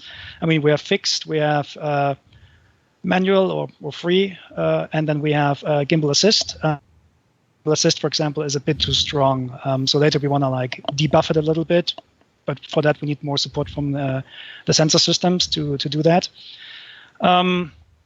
But combat as such is undergoing a huge change at the moment. So what John just said is like in the next quarter, we're going to have like a more focus, not just on the missiles, but also especially on the weapons. So the future patches will change the way how players employ the weapons. So they need to be really careful when to employ the weapons. So they need to pick the times when they do it, and they need to decide when not to do it, because employing the weapons will have a lot of like disadvantages as well, right? Because like during combat, we want people to commit to their decisions that they do. So in this regard, there's a lot of stuff coming on. I think we mentioned capacitors. I was just about to ask capacitor, right? Yeah. So capacitor gameplay as such. Bueno, quietos ahí, porque si no... básicamente de que sí, qué mejores le van a hacer al gunnery, ¿no? A lo que es el proceso que ellos reconocen como de disparar y fijar objetivos y todo el sistema de targeteo.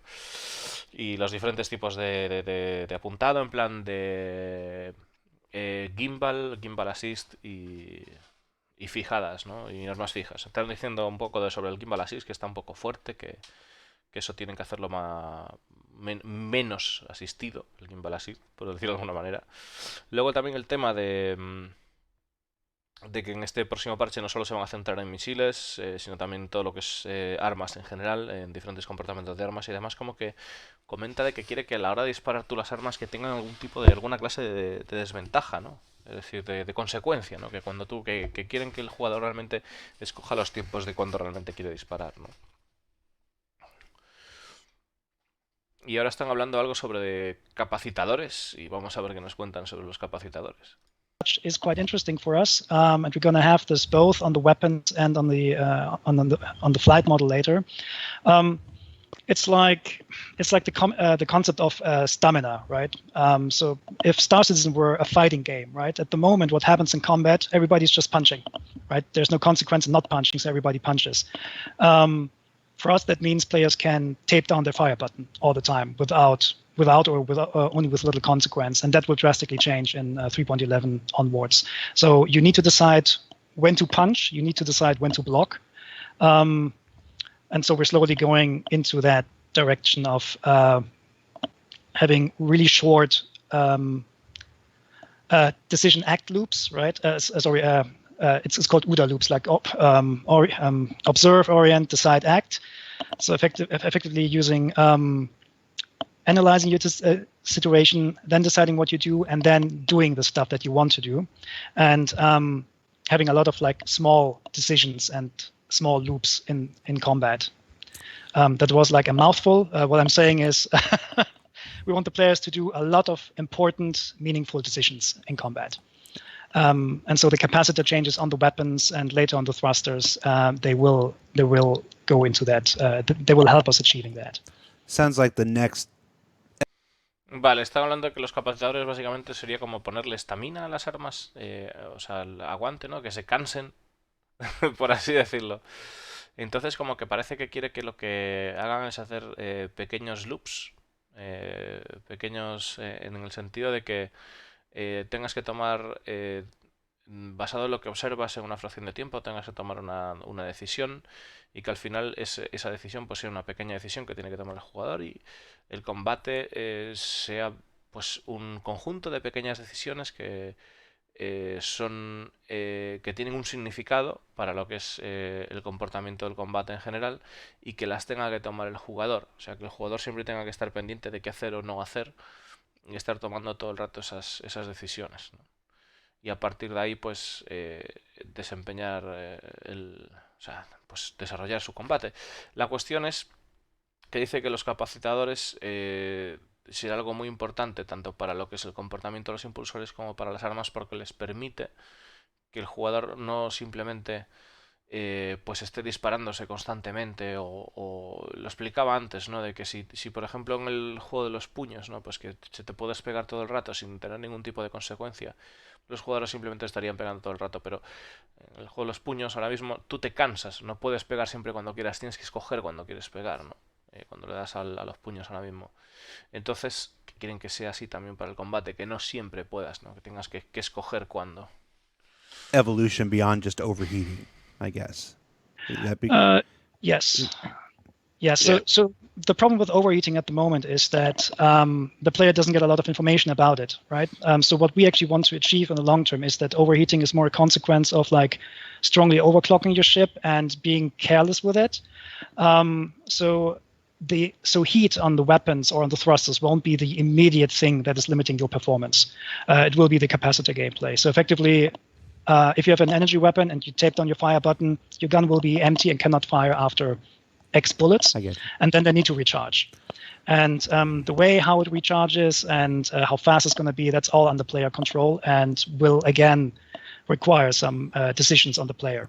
So capacitors are for the normal, everyday use to enforce tactics and thought and consideration. And then overheating is for the people who choose to abuse their components and max them out. I get you. Entonces está hablando un poco de que ahora mismo, pues con respecto al sobrecalentamiento, que si tú empiezas a disparar y se sobrecalientan, que el sobrecalentar que no es lo que va a pasar inmediatamente, sino que tú lo que tendrás será pues un capacitador, tendrás un arma, ese arma láser, por ejemplo, tendrá X munición, tú gastarás esa munición, digamos, y luego pues tendrás que esperar a que como que se recargue. O sea que el sobrecalentamiento en realidad es para la gente que no tenga cuidado con su vehículo. Eso es lo que se producirá, ¿no? Max them out and then risk higher maintenance costs on the ships and so on. Yeah, like you said a while back, this is the start of. It's not the final step, so it's like a three-pronged attack on the vehicle experience. So we have the flight changes that have come in 3.10. We'll have the missile operator mode, and then we have all these capacitor things, and they're all coming over upcoming patches. There was just no way we could deliver it all. No tendrías que tomar pequeñas decisiones en combate, simplemente tendrías que calibrar un torpedo. Sí, pero están hablando de que hasta que calibrar que consume algo, ¿no? Que tú por calibrar que estás gastando algún tipo de tal. Se viene la era de la Tali. Lo que pasa es que, claro, están diciendo también en atmósfera que para el tema de torpedo tendrías que calibrarlo. O sea, y que no es fácil. Entonces, se viene la era de la Tali. Se viene la era de tener que aprender a usar la Tali, más bien. All in one patch, in one drop. So we've had to spread it out over a few. But when those three things are in together, that's when the fruits of our labor, so to speak, should be there. Yeah, and until then, like some design decisions might not make sense for the player, but it will all come together in hopefully a couple of releases. Yeah.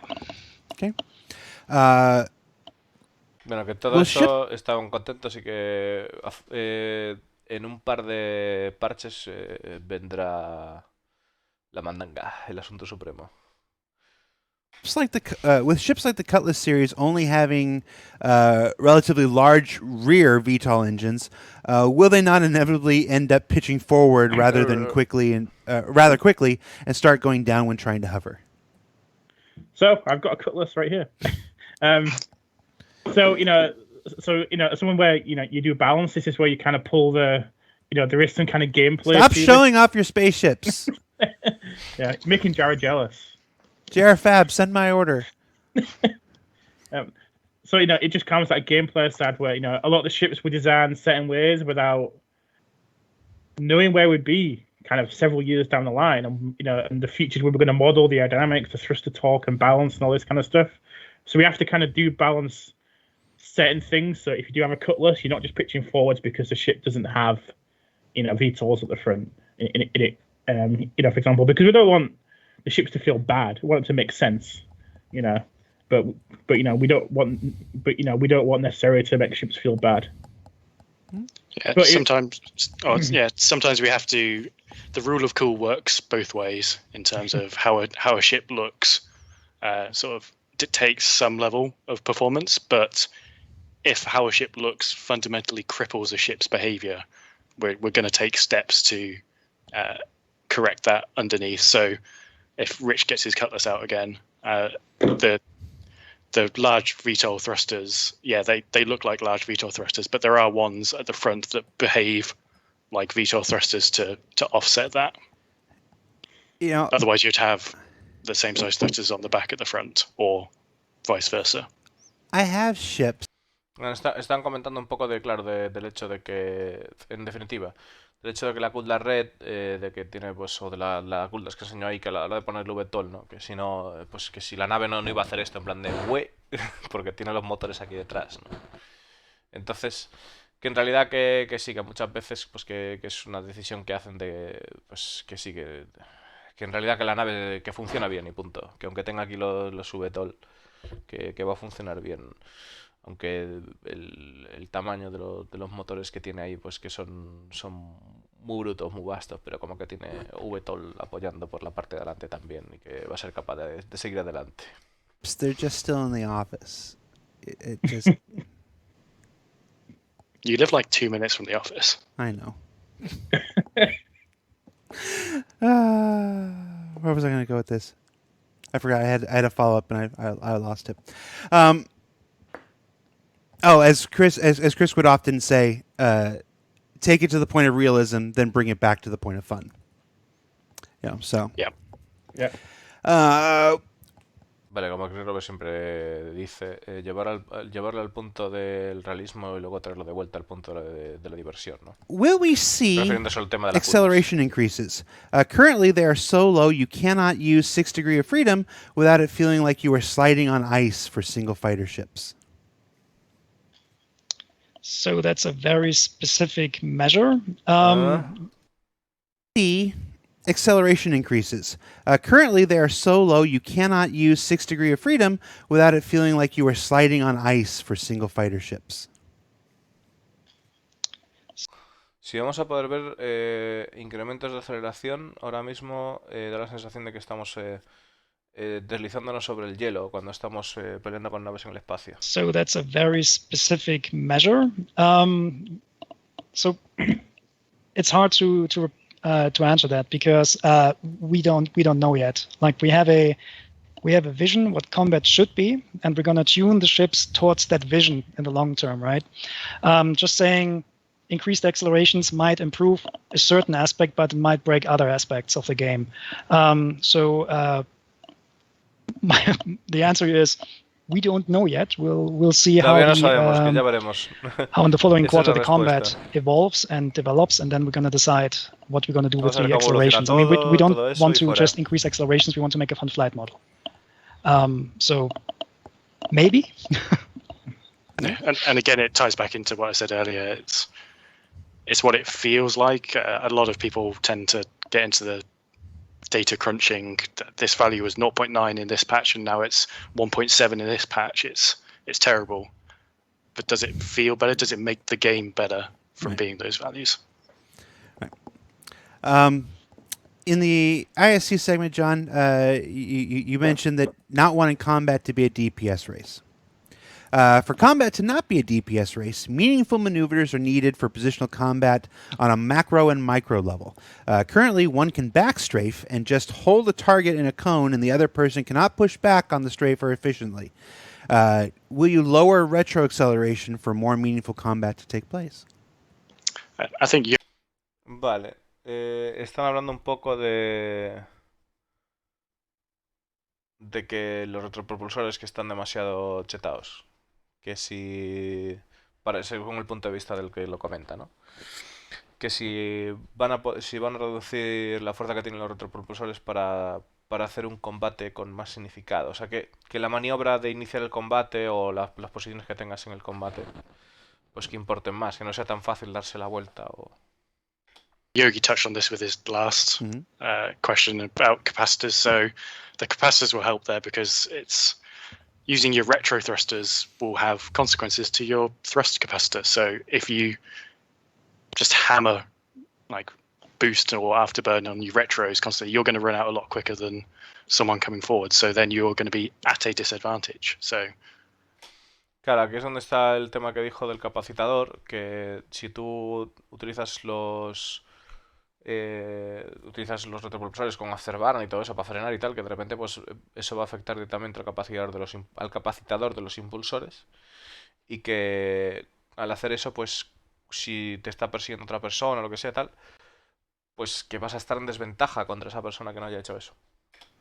that's where that will get stopped. Maybe not stopped, but it won't be the De-emphasized. default. Yeah, it won't be the default scenario. I mean, we do have internal PvP prototypes. La peña quiere combate la Segunda Guerra Mundial en el año 2900. No, reggae. La peña quiere el combate de la Segunda Guerra Mundial en el año 2900, pero también quiere tener un botón para destruir el universo. Si el universo se porta mal, quiero poder destruirlo con mi nave. Types with like very customized tunings where we achieve this positioning knife fighting quality in the normal dogfighting, right? But these things are really like heavily dependent of the projectile velocities and other aspects. So this whole topic is way too big to just being put in like in one single release with like one statement like. La peña no, el mismo Kid Robert dijo que sí. El Kid Roberts quería un combate basado en la Segunda Guerra Mundial, que transmitiera esas sensaciones, ese nivel de intensidad, de tener que perseguir, de que premiase la maniobra de esa manera. ¿Qué pasa? Que en el combate moderno, chicos, o sea, yo entiendo las palabras de Kid Roberts en el sentido de que en el combate moderno de hoy en día tú lanzas un misil, ¿vale? Y se acabó el combate. O sea, tú le tiras un misil a un avión y se acabó. Entonces, ese es el combate que hay ahora mismo. Imagínate en el futuro. O sea, entonces, ¿qué pasa? Que metiendo un combate de la Segunda Guerra Mundial, yo creo que se refiere a que sea una pelea un poquito más de desgaste, ¿no? En el sentido que la Segunda Guerra Mundial vemos cómo le hacían daño a un motor, cómo seguía volando, cómo de alguna manera... Sí. O sea, entonces, el combate que hay el actual es... Bueno, y ya el que haya más... realmente consiste en fijarse en un cuadradito, en un MFD. Sí, te fijas en una pantalla. En una pantalla verás, pues marcado un objetivo. Tú ese objetivo, según lo veas, harás pues dirás Fox 3 o Fox 2 o lo que te salga de los cojones. Para lanzar el tipo de misil que quieras, de calor, de lo que sea tal. En el momento que llega ese misil, la otra persona tendrá que tratar de esquivarlo. Si lo esquiva, pues él te tirará otro. Pero realmente tú lo que ves es una pantallita así con dos puntos indicándote, pues, o un punto indicándote dónde tienes que fijar el misil. Y en eso consiste el combate actual. ¿Vale? Es muy raro realmente que un avión se encare con otro en plan de persecuciones de cola, ahí como vemos en Top Gun, y tira misil, lo esquiva, tal. No, esquiva es una puta mierda. O sea, esquivar un misil no es tan fácil y además el tema de disparar con la ametralladora desde el avión y todo eso tampoco es algo que... O sea, los aviones van muy rápido, ¿vale? Y pues básicamente toda la velocidad del sonido no puedes disparar una puta mierda, ¿vale? O hacia arriba o a determinadas alturas, o sea, no es tan fácil. Entonces, ¿qué pasa? Que el combate de la Segunda Guerra Mundial sí permite un poquito más de juego, en ese sentido. Entonces, es basado en... Yo prefiero que se base en ese combate que, que se haga de esa manera, ¿no? Mirando simplemente el MFD y dándole y ya está, ¿no? Échale un vistazo al vídeo promocional de la Culas. Pero el vídeo promocional de la Culas es un vídeo promocional.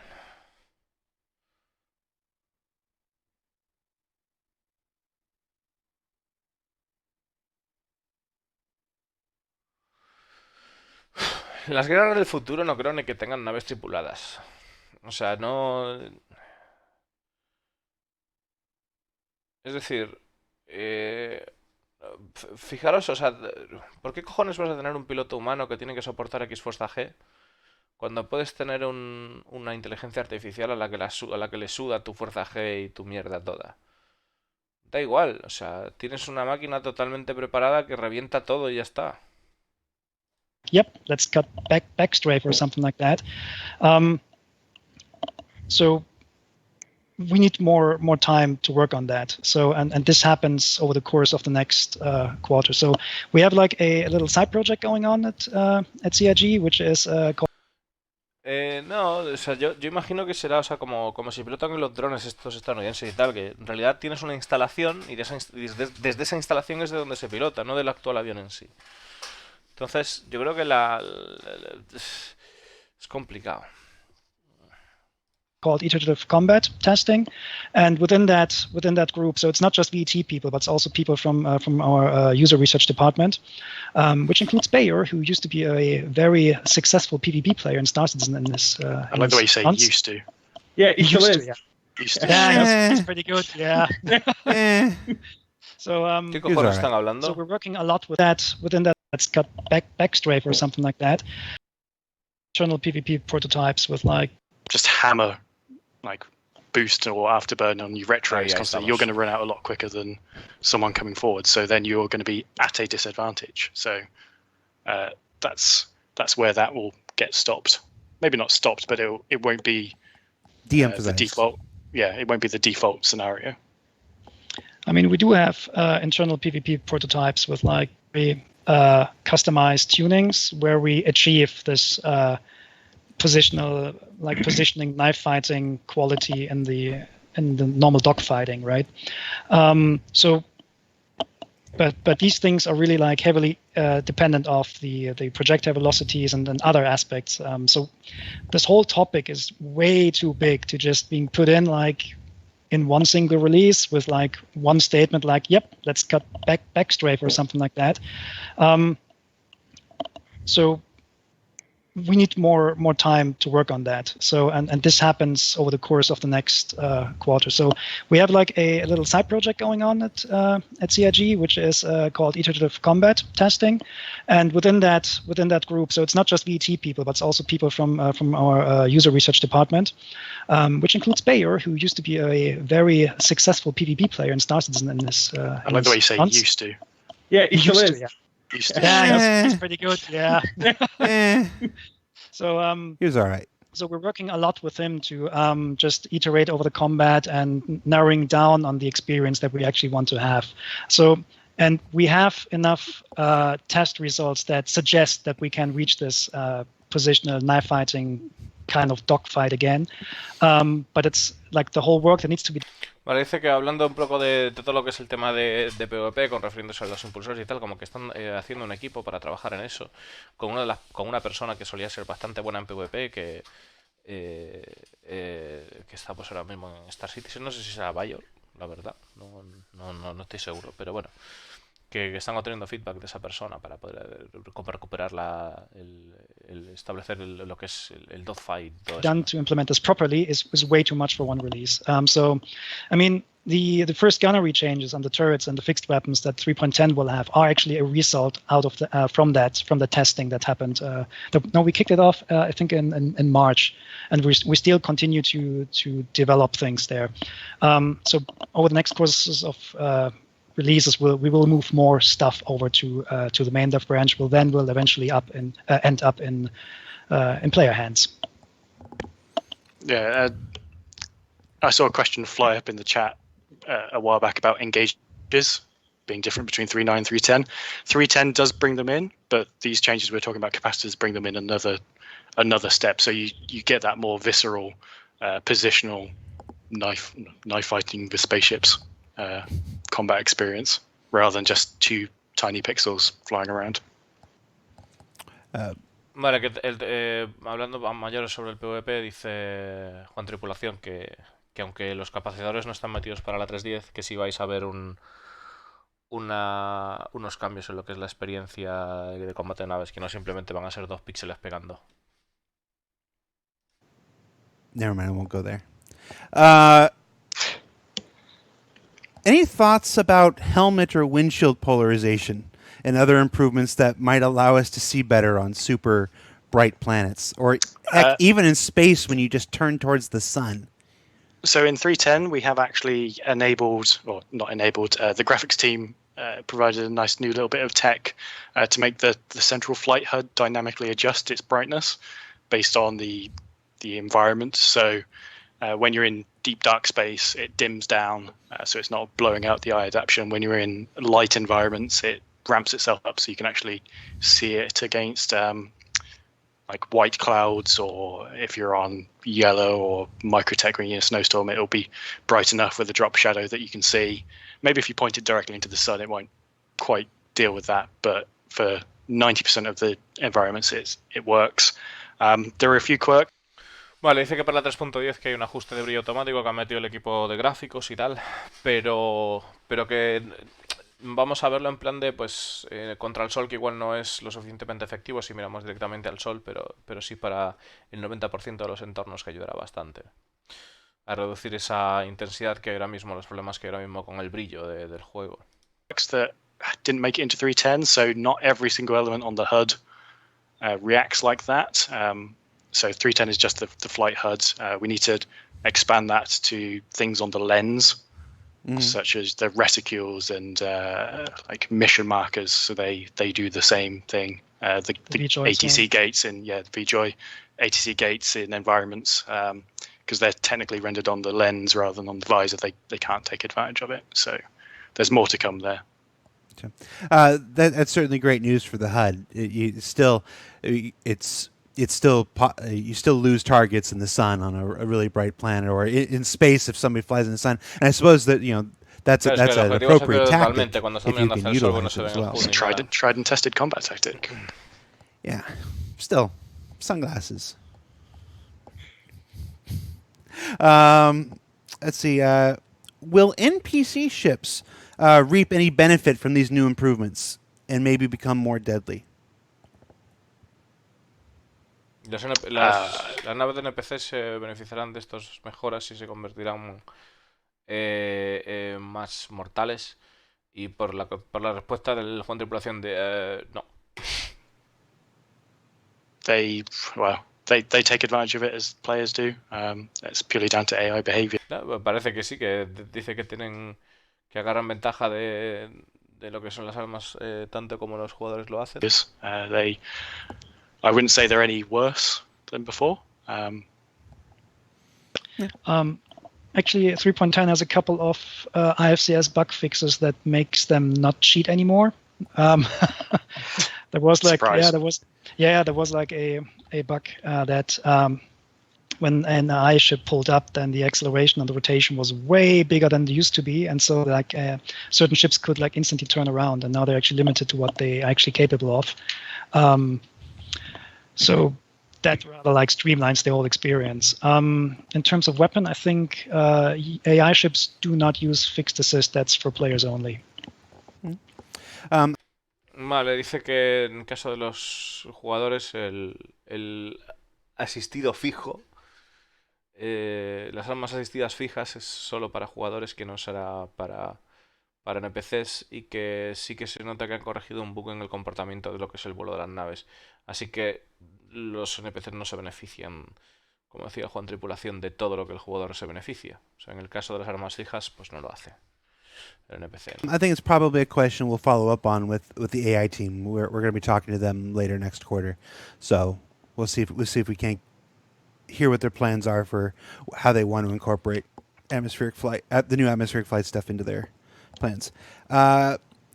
Any changes you're prepared to talk about regarding G-forces, blackouts, redouts, stuff like that? How do these new changes affect that?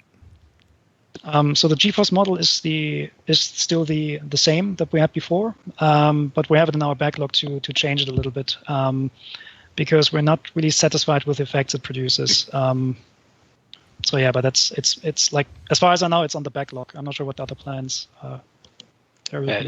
It is the same GeForce model, but you do hit, with the changes to how atmospheric flight happens, you do hit it in different ways than before as well. Like, because obviously you're doing completely different maneuvers than you did in 3.9. You can do really big bank, steep turns or stalls, which just you wouldn't have been able to do before in 3.9. So you never would have got to the point of the G-force redouts and blackouts having an impact on gameplay. Yeah, he's pulled some really serious G-forces as well. We're pulling some crazy, kind of future kind of G-forces with these things, but also, with the G-force itself, we're looking at, again, it's like managing your capacity to withstand G-force is something that, real fighter pilots do. So, if you pull a G for like 15 seconds, the next time, if you go into it straight away, you're not going to last 15 seconds. You're going to last 10 seconds. And if you do it again, you're going to last maybe 5 seconds. Nice. So again, it's about that management of your own personal, kind of resistance to G-force, really. So that's going to play a part in the future as well. Claro, está comentando de que antes en la 3.9 no había la posibilidad de llevar las fuerzas G al extremo, pero ahora que como se pueden hacer otro tipo de maniobras en modo atmosférico, que sí que va a haber una presencia de las fuerzas G. Y está comentando aquí el compañero que claro, que la idea es que si tú, por ejemplo, estás provocando o estás abusando, ¿no?, del piloto, en plan, a llevarlo a ese extremo de fuerzas G, pues que de repente pues podrás durar 15 segundos en esa situación de estrés. De repente si lo haces en la siguiente, pues en vez de 15, si lo vuelves a hacer, pues durarás 10. Y si lo vuelves a hacer otra maniobra brusca, pues durarás 5.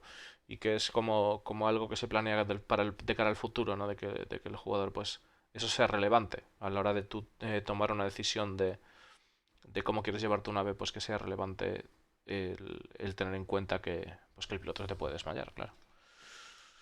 I suppose there's always that challenge of knowing how things are today in the 21st century and then extrapolating what might be possible for the 30th century, of Star Citizen, and it's like what things should be solved by then, story-wise, but then what things do you not want solved because you want to maintain a gameplay experience that's what people expect today. I guess it's Star Trek had like inertial dampers that just removed all G-force entirely so their ships can do whatever at any given time. So I suppose it's always a weird balance. We've talked a lot. Te dice que hasta cierto punto a la hora de desarrollo puede ser qué cosas queréis poner y qué cosas no queréis poner para mantener la diversión, como por ejemplo quitar todo lo que es el tema de las fuerzas G para ver qué es lo que las naves son capaces de hacer o no. Eso sería una de las opciones, ¿no? Para tratar de hacer divertido, que siempre es un tema de balanceo extraño, comenta Jared. A lot about atmospheric flight today. Let's talk about gravity. How does gravity affect, how the gravity of the various planets and the size of the planets and stuff affect flight in 310? ¿Cómo la gravedad afecta al vuelo en los diferentes planetas, la 310? Or going forward? It affects the amount of thrust you need to, keep level. So if you've got, again, a big planet like Lorville, you've got much more pull pulling you down to the surface. Whereas if you've got a moon, you can hover there pretty easily. It's fine. So it does play a part in the overall flight experience. Which again. Claro, dice que por ejemplo si vas en una luna que puedes hacer un hover, ¿no? Bastante fácil. Si vas en una atmósfera pesada, pues de un G, como está Microtis y tal, que no será tan fácil. Creo que si no recuerdo mal, Lyria era 0.38 de Gs, así que no habría problemas. It makes all the planets feel different. Yeah, it's that combination of gravity and atmosphere, because they're not. De hecho, si no recuerdo mal, la última vez estaba mirando de que llevaba 45 kilos de peso si estuviera en un G, en el personaje, y al estar a 0.38 que estaba en Lyria tenía 15 kilogramos de peso. Not all the same.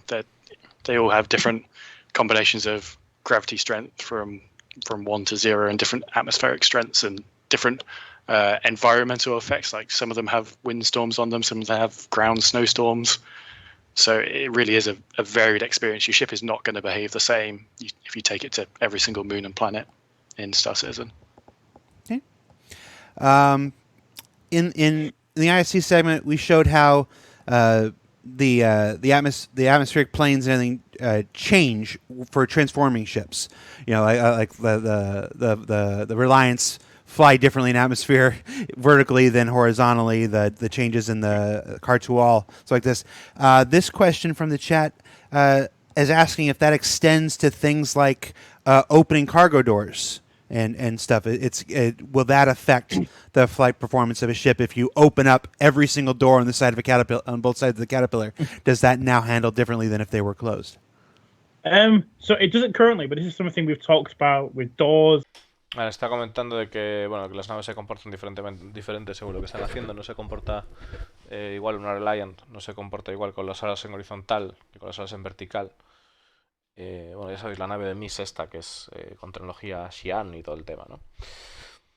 Y le hace la pregunta de si, pues una Caterpillar... Joder. Pues ustedes, chavales, no se pueden evitar. Si una Caterpillar se comportará igual con las compuertas abiertas que con ellas cerradas. Imaginéis que vaya planeando con las compuertas abiertas, ¿no? Y dice que ahora mismo que no afecta, pero que si vas con todas las compuertas abiertas en una nave, pero que está planeando para el futuro. And also landing gear as well. So, this is all things now. Now we've got the system. We can build in these bespoke effects. So if you take off and you leave your landing gear down, that's going to cause drag. If you take off, you leave a door open, that can cause drag.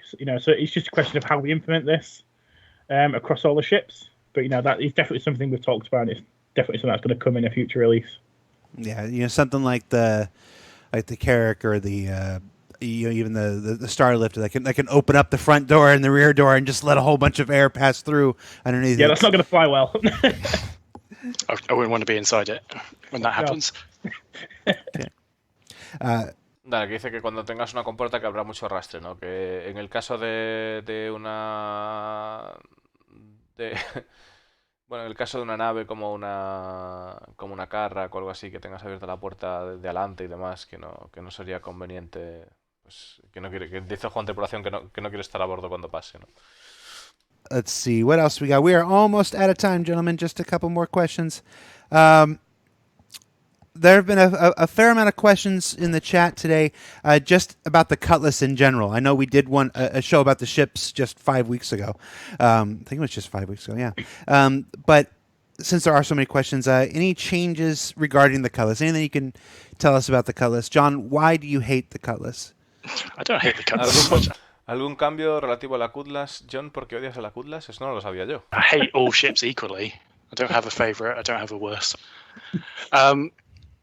So the Cutlass specifically, the only real change to it in 310 is it's got some armor. So we did a pass on pretty much every ship. We added the armor items to them and gave them all some primarily manufacturer-derived baselines. So Drake ships have better armor absorption values than some of the other ships at the expense of maybe some shield performance.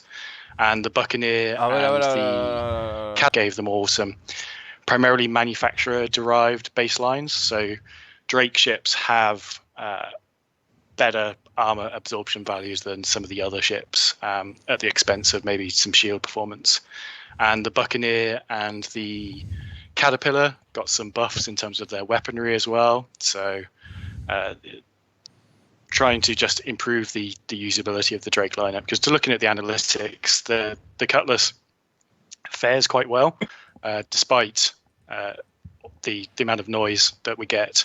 If you look at all the data, even accounting for the fact that everyone has a freelancer at the moment, the Cutlass, all the Cutlass variants actually outperform it in the metrics that we have to look at internally.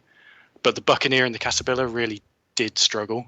So for 310, Buccaneer's weapon and missile mounts have been swapped over. So if you lose a wing, you don't lose all your guns. The coolers and the fuel tanks don't fall off the slightest breeze anymore. So again, if you lose a wing, you don't fall out the sky. The Caterpillar command module guns have all been upgunned a bit, so it has a bit more firepower. The Dragonfly and the Nox got a change to increase their speed and lower their... Dale, están hablando básicamente diciendo de que la Buccaneer le han cambiado las armas, se las han metido más para adentro, le han metido algo más de armadura, porque dice que las naves de Drake están más basadas en chapa. Esto yo no sé, primera noticia que tengo, de que están muy basadas en chapa. que en otras en otros fabricantes de más alto precio que tienen mejores escudos.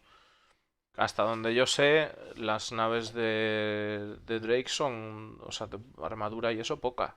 O sea, no sé. No sé, la verdad. Supongo que bueno, que si le han metido más chapa, pues le han metido más chapa. Lo que pasa es que la Cutlass, que yo sepa, la que le han metido más chapa es solo a la Cutlass Blue. Y él se ha referido a todas las Cutlass en general. No sé cómo quedará. Habrá que ver, a ver. Luego también ha dicho el tema de las motos que les han incrementado la velocidad y que también le ha metido más daño a la Caterpillar, ¿no? Al módulo de lo que es la Caterpillar, el módulo de pilotaje.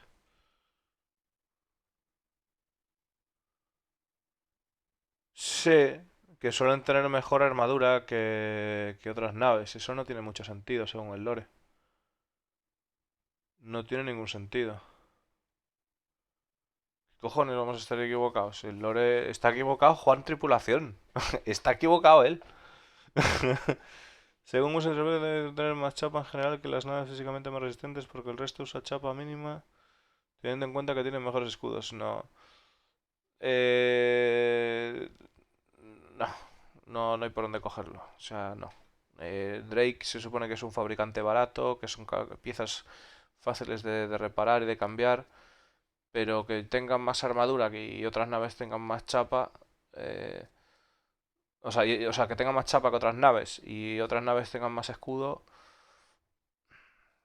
No sé. O sea, es un comentario demasiado vago como para tratar de analizarlo, de encasillarlo en algo, ¿no? Porque al final, compárame una Drake con una Anvil. ¿Qué pasa? ¿Que una Drake va a tener más armadura que una Anvil Aerospace? O sea, ¿va a tener más armadura una Cutlass Black que una Super Hornet? ¿Estamos locos o qué? ¿Estamos locos o qué? ¡Átenlo! ¡Que no salga! No, tío, no puede ser. Ni de coña, vamos. O sea, ahí algo falla en ese diálogo o algo falla en ese contexto.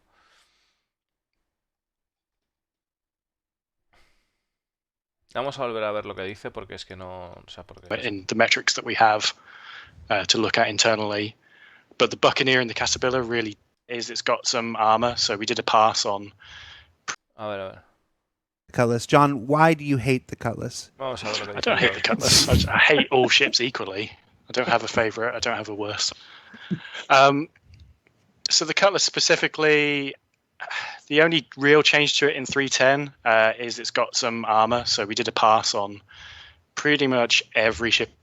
We added the armor items to them and gave them all some primarily manufacturer-derived baselines. So Drake ships have better armor absorption values than some of the other ships at the expense of maybe some shield performance.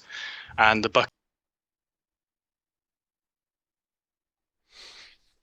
Vale, digamos que...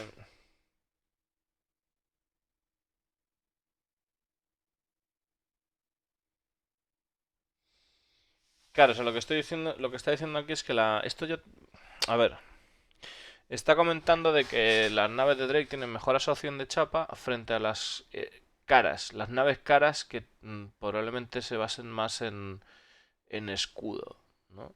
Entonces, claro, si ya comparamos... O sea, entonces estaríamos comparando una nave de Origin con una nave de Drake y comentando que la nave de Origin no tiene tanta chapa. O sea, no es que tenga tanta chapa, sino que la chapa es capaz de absorber más daño. Definitivamente más chapa. Es capaz de absorber más daño, pero una nave de Origin tendrá unos escudos más fuertes. Esto no tiene sentido. Es decir, ¿por qué digo que no tiene sentido? Pues no tiene sentido desde el momento en el que tú puedes cambiar el componente del escudo. O sea, o tiene algún comportamiento reservado, o no todos los componentes funcionan igual en todas las naves, o señor Juan Tripulación, si yo cambio un componente de mi nave y ese componente lo llevo a una nave de Origin, o sea, o me cambio, si yo le pongo a la Cutlass todo componentes militares, en definitiva me estás diciendo que la Cutlass es una mejor nave que una Origin. Porque tiene más chapa, es más dura. ¿Para qué cojones voy a llevar una Origin, no? O sea, pudiendo llevar una Drake que me sale la mitad de precio en el Play Store y aún por encima va a ser mucho mejor nave. Aquí falla algo. Aquí falla algo. Yo creo que no ha habido una comunicación correcta de la información o algo se ha perdido aquí. Esto no, algo falla, se aseguro. Buccaneer and the Caterpillar got some buffs in terms of their weaponry as well. So trying to just improve the usability of the Drake lineup, because to looking at the analytics, the Cutlass fares quite well, despite the amount of noise that we get. If you look at all the data, even accounting for the fact that everyone has a freelancer at the moment, the Cutlass, all the Cutlass variants actually outperform it in the metrics that we have to look at internally. But the Buccaneer and the Caterpillar really did struggle. So for 310, Buccaneer's weapons and missile mounts have been swapped over. So if you lose a wing, you don't lose all your guns.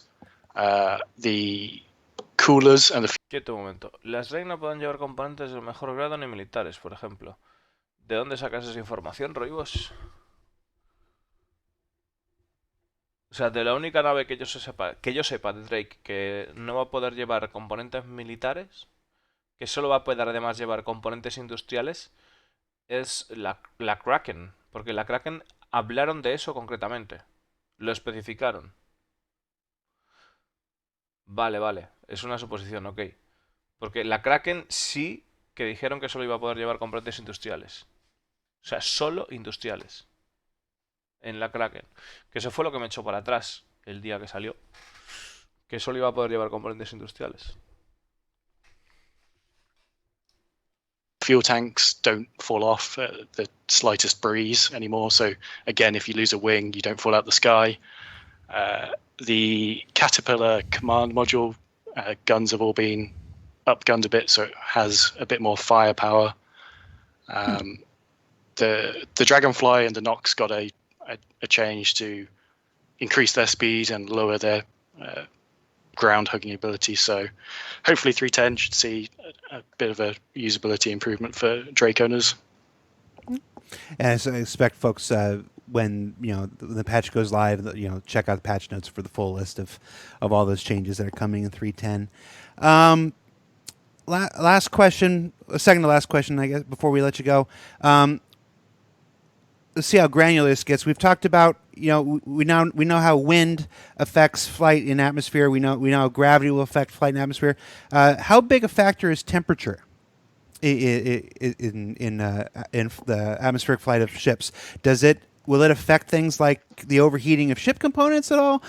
Does it change anything about air? A la otra vez le han preguntado lo mismo de si la temperatura va a afectar a las naves, si afectará, por ejemplo, al sobrecalentamiento de los motores o de los componentes, el tener unas altas temperaturas o bajas, ¿no? Air resistances or something like that. Buenas, Miguel. How big a factor is temperature?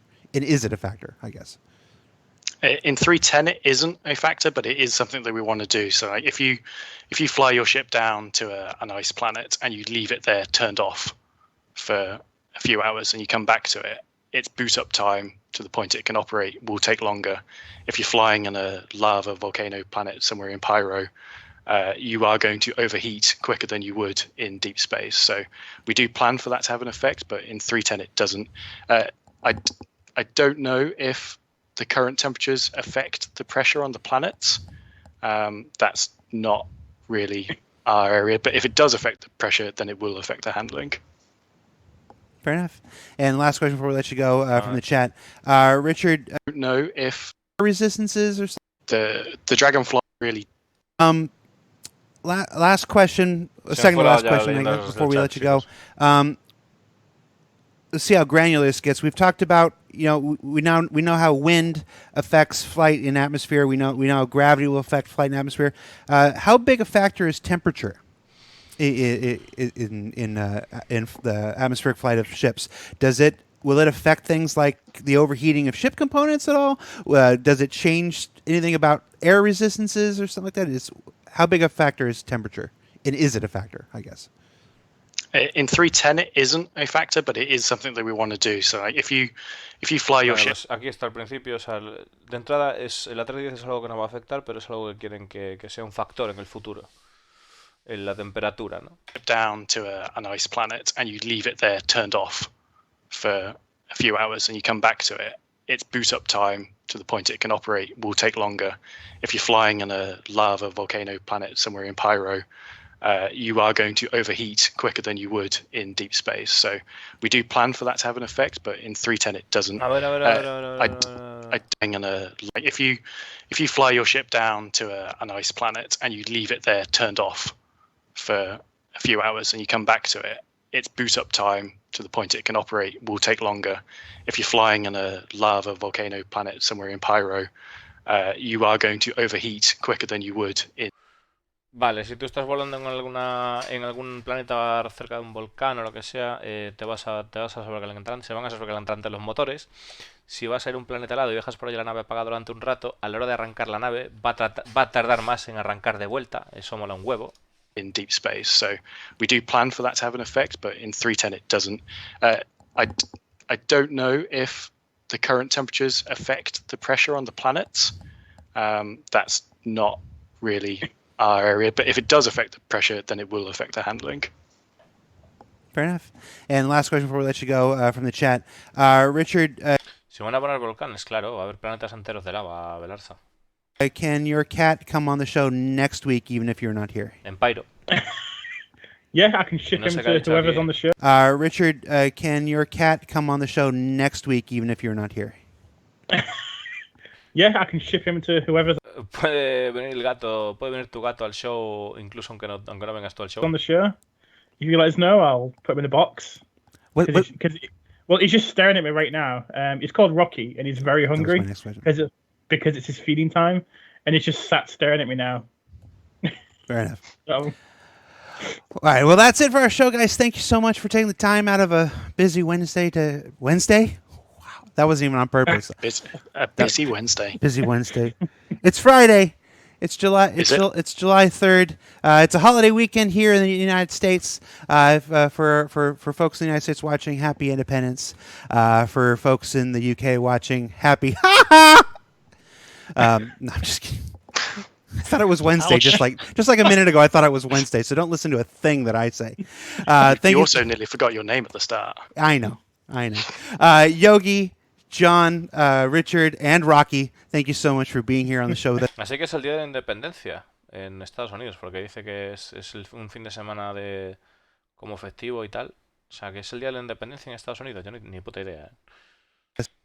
This week. Guys, as we are wont to do lately, we are going to throw the host over to a Star Citizen streamer who's broadcasting right now. I am being told it is Flying Sparrow, who, if I'm not mistaken, has a cat of her own on her stream.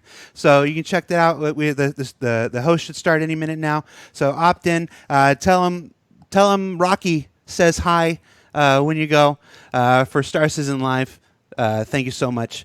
Take care, everybody, and we'll see you next week. Y eso es todo. Nos veremos la siguiente semana y ya está.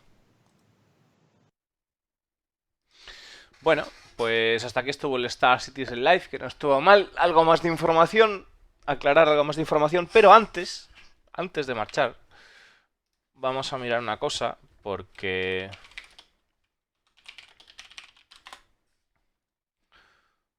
claro, Derek Interplanetario, portafolio, perfecto.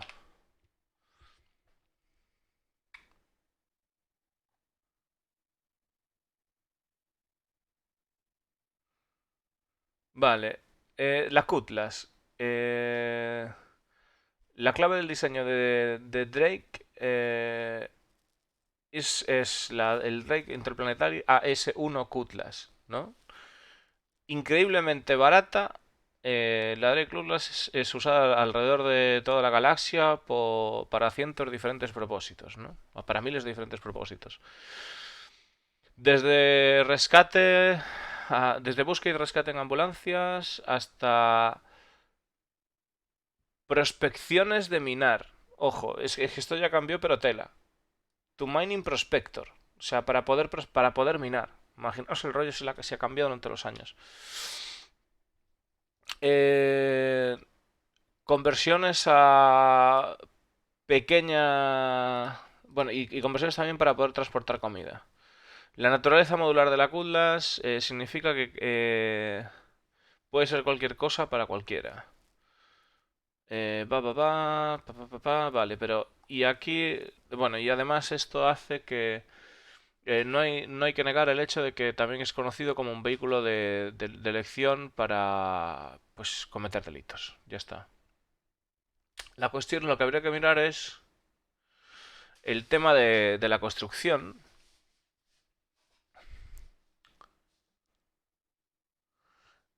De ver cómo es.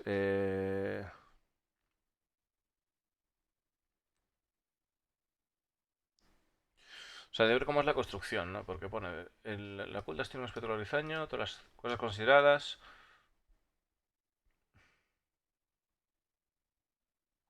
Que no tiene los asientos de cuero ni las luces el lujo de una nave de Origin.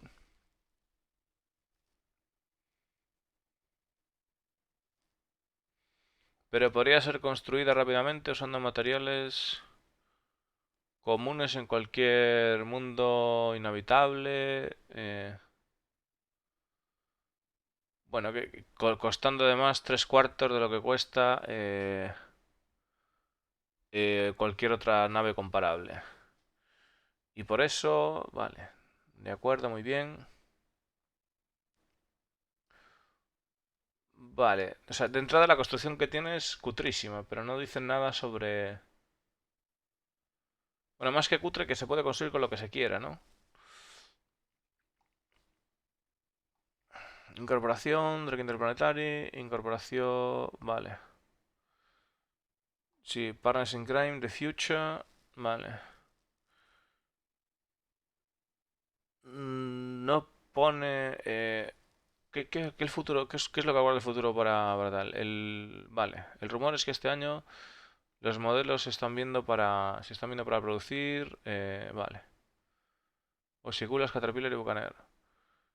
Estas naves podrían ir por una pinta y un sentimiento de que se puedan permitir, ¿no?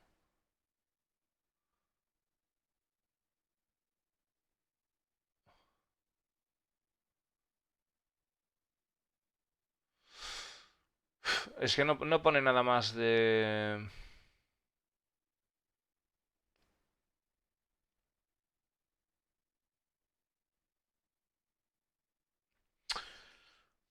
No pone nada más de lo que es los materiales, no sé si llevan chapa, si no llevan chapa, porque igual es los materiales que lleva barato es el barato, pero el hierro es el hierro. Entonces, igual el desempeño de la nave no es el desempeño de una nave que sea más liviana, más ligera, no es fibra de carbono, pero bueno, si tú tienes un taco de hierro así, aguanta más que fibra de carbono, ¿no? Eso para las hostias las aguanta más.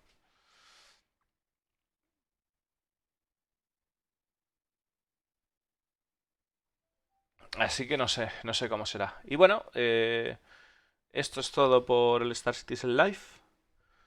Y pues nos vemos ahora en un directillo de Star Citizen. Así que hasta ahora.